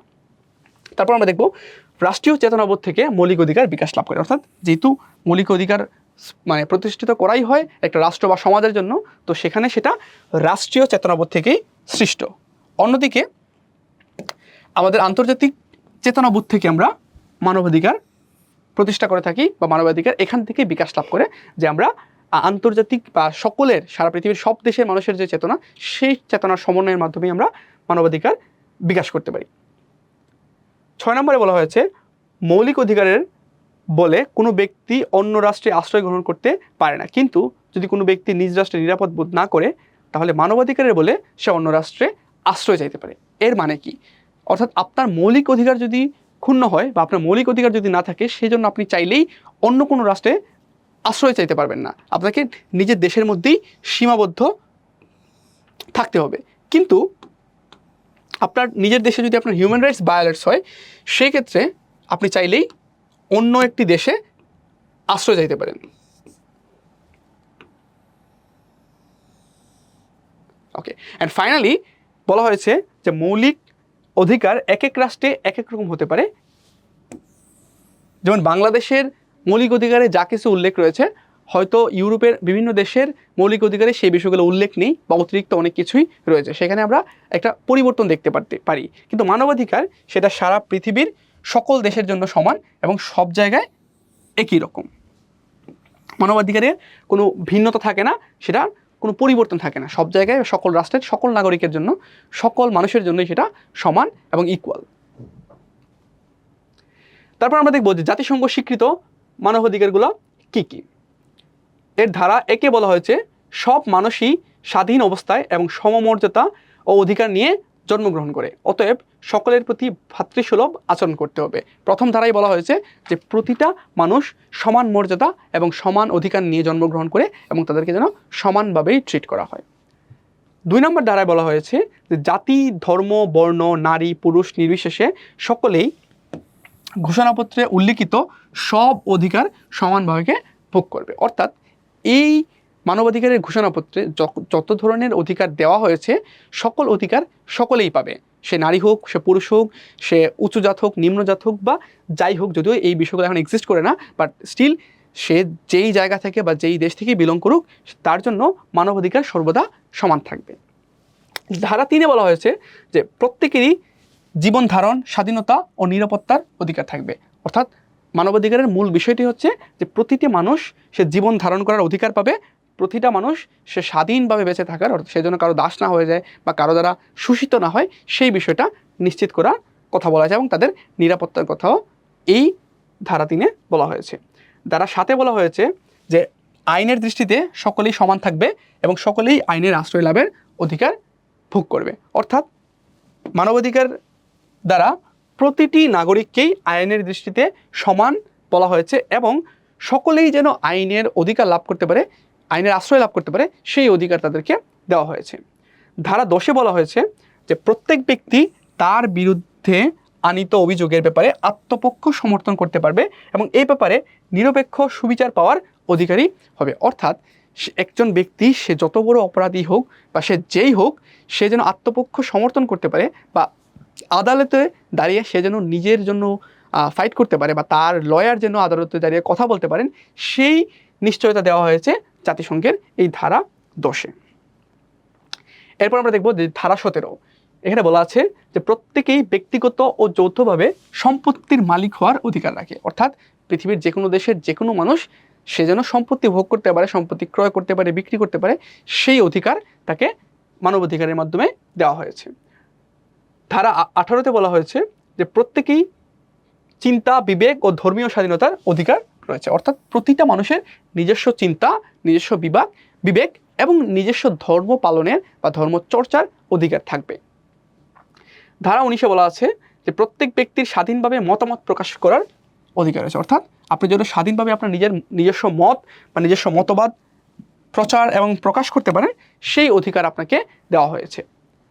21 নম্বর ধারায় বলা আছে যে সর্বজনীন ভোটাধিকার ভিত্তিকে নিজের দেশের বা নিজের রাষ্ট্রের সরকার গঠনের অধিকার থাকবে। অর্থাৎ আপনি পৃথিবীর নাগরিক হিসেবে বা মানুষ হিসেবে আপনার দেশের বা আপনার রাষ্ট্রের সরকার গঠনের অধিকার আপনার থাকবে, বা আপনার এই ভোটাধিকার দেওয়া হয়েছে আপনি যেন রাষ্ট্রের নির্বাচনে ভোট দিতে পারেন অথবা নিজেও যেন পার্টিসিপেট করতে পারেন। ধারা 23-এ বলা আছে যে প্রত্যেক ব্যক্তির স্বাধীনভাবে যে কোনো পেশা বা বৃত্তি গ্রহণ করার অধিকার থাকবে, বা আপনি স্বাধীনভাবে যেন যে কোনো পেশায় বা যে কোনো কাজে নিয়োজিত হতে পারেন নিজের ইচ্ছায়, সেই অধিকারটা আপনাকে দেওয়া হয়েছে। সর্বশেষ ধারা 26-এ বলা আছে যে সকলের শিক্ষা লাভের অধিকার রয়েছে। অর্থাৎ পৃথিবীর সকল মানুষ সকল জায়গায় সে যেন শিক্ষা লাভ করতে পারে, পড়াশোনা করতে পারে, সেই অধিকার নির্বিশেষে নারী পুরুষ জাত ধর্ম যে কোনো দেশের আপনি হয়ে থাকেন বা আপনি যদি কোনো দেশের নাও হয়ে থাকেন, সেই ক্ষেত্রেও আপনি যেন শিক্ষা লাভ করতে পারেন, সেই অধিকার জাতিসংঘের মানবাধিকার দ্বারা স্বীকৃত। এবং ফাইনালি আমরা দেখতেছি যে মানবাধিকার নিশ্চিতকরণে সুশাসন কি ভূমিকা পালন করতে পারে। অর্থাৎ যে একটা দেশের সুশাসন আছে নাকি নেই, সেই ক্ষেত্রে জাতিসংঘের যে মানবাধিকার একটা দেশের সুশাসন থাকবে কিনা সেটার ক্ষেত্রে মানবাধিকার কীরকমভাবে সাহায্য করতে পারে। দেখেন, মানবাধিকার নিশ্চিতকরণে সুশাসন, আইনের শাসন প্রতিষ্ঠা। অর্থাৎ আইনের শাসন প্রতিষ্ঠার মাধ্যমে আমরা সুশাসন বা মানবাধিকার নিশ্চিত করতে পারি। যেখানে আইনের শাসন থাকবে, অর্থাৎ ওই জায়গায় প্রতিটা মানুষ তার অধিকার পাবে, সেখানে অরাজকতা থাকবে না। একজন মানুষ যদি সে অপরাধ করে থাকে, সেই অপরাধের জন্য সে শাস্তি পাবে। অর্থাৎ এর মাধ্যমে আমরা কিন্তু মানবাধিকার প্রতিষ্ঠা করতে পারতেছি। কারণ যেই দেশে আইনের শাসন নেই বা যেখানে অপরাধীকে তার অপরাধের জন্য শাস্তি দেওয়া হয় না, সেখানে হয়তো আমরা সেই মানবাধিকার বলেন বা রাষ্ট্রের নাগরিকের যে কোনো অধিকার কিন্তু সফলভাবে বাস্তবায়ন করতে পারবো না। তৃতীয়ত, বাক স্বাধীনতা ও গণমাধ্যমের স্বাধীনতা প্রতিষ্ঠা করে। সুশাসন যেহেতু বাক স্বাধীনতা এবং গণমাধ্যমের স্বাধীনতা প্রতিষ্ঠা করতে পারে, সেক্ষেত্রে আমরা বলতে পারি যে এর মাধ্যমে মানবাধিকার প্রতিষ্ঠা করা যায়। এরপর আছে এখানে সবার জন্য সমান সুযোগ সুবিধা, নাগরিকের মৌলিক অধিকার সংরক্ষণ ও রাজনৈতিক অংশগ্রহণ বৃদ্ধি করা, গণতান্ত্রিক রাষ্ট্র ব্যবস্থা গড়ে তোলা। তো এই বিষয়গুলোর মাধ্যমে সুশাসন মূলত মানবাধিকার প্রতিষ্ঠা করতে সাহায্য করে। কেননা আমরা জানি যে সুশাসন ছাড়া এই উল্লেখিত বিষয়গুলো আমরা নিশ্চিত করতে পারবো না, এবং এই উল্লেখিত বিষয়গুলো যেখানে অনুপস্থিত বা যেই দেশে অনুপস্থিত, সেই দেশের মানুষজন তাদের মানবাধিকার থেকে সাধারণত বঞ্চিত হয়ে থাকে, বা তারা যদি আর এই বিষয়গুলো যদি উপস্থিত থাকে, তাহলে সেই ক্ষেত্রে তাদের মানবাধিকার নিশ্চিত করা তাদের জন্য বা ওই দেশের নাগরিকের জন্য সহজ হয়ে যায়। তো এই ছিল মূলত আমাদের আজকের চ্যাপ্টার। আমরা চেষ্টা করেছি যে এই চ্যাপ্টারের যাবতীয় বিষয়গুলো বিস্তারিত আপনাদের সঙ্গে আলোচনা করার, কিভাবে আমরা এখান থেকে এমসিকিউ প্রিপারেশন নিব, আপনারা সৃজনশীলের প্রশ্নগুলো কীরকমভাবে আনসার করবেন, সেই বিষয়গুলো নিয়ে আলোচনা করার চেষ্টা করেছি। আশা করি এই ক্লাস থেকে আপনারা আপনাদের এইচএসসি পরীক্ষার জন্য প্রিপারেশন নিতে বা আপনাদের এটা নানাভাবে সাহায্য করতে পারবে। আপনারা কীভাবে এমসিকিউ পড়বেন, কীভাবে সৃজনশীল পড়বেন এবং অন্যান্য বিষয়গুলো। তো এরই মাধ্যমে আমাদের আজকের ক্লাস শেষ করতেছি। আশা করি উদ্ভাসের আয়োজিত এই এইচএসসি মানবিক পাঠশালার মাধ্যমে আপনার এইচএসসি একাডেমিক্সের প্রিপারেশনটা আরও সহজতর হবে। ধন্যবাদ সবাইকে। আসসালামু আলাইকুম।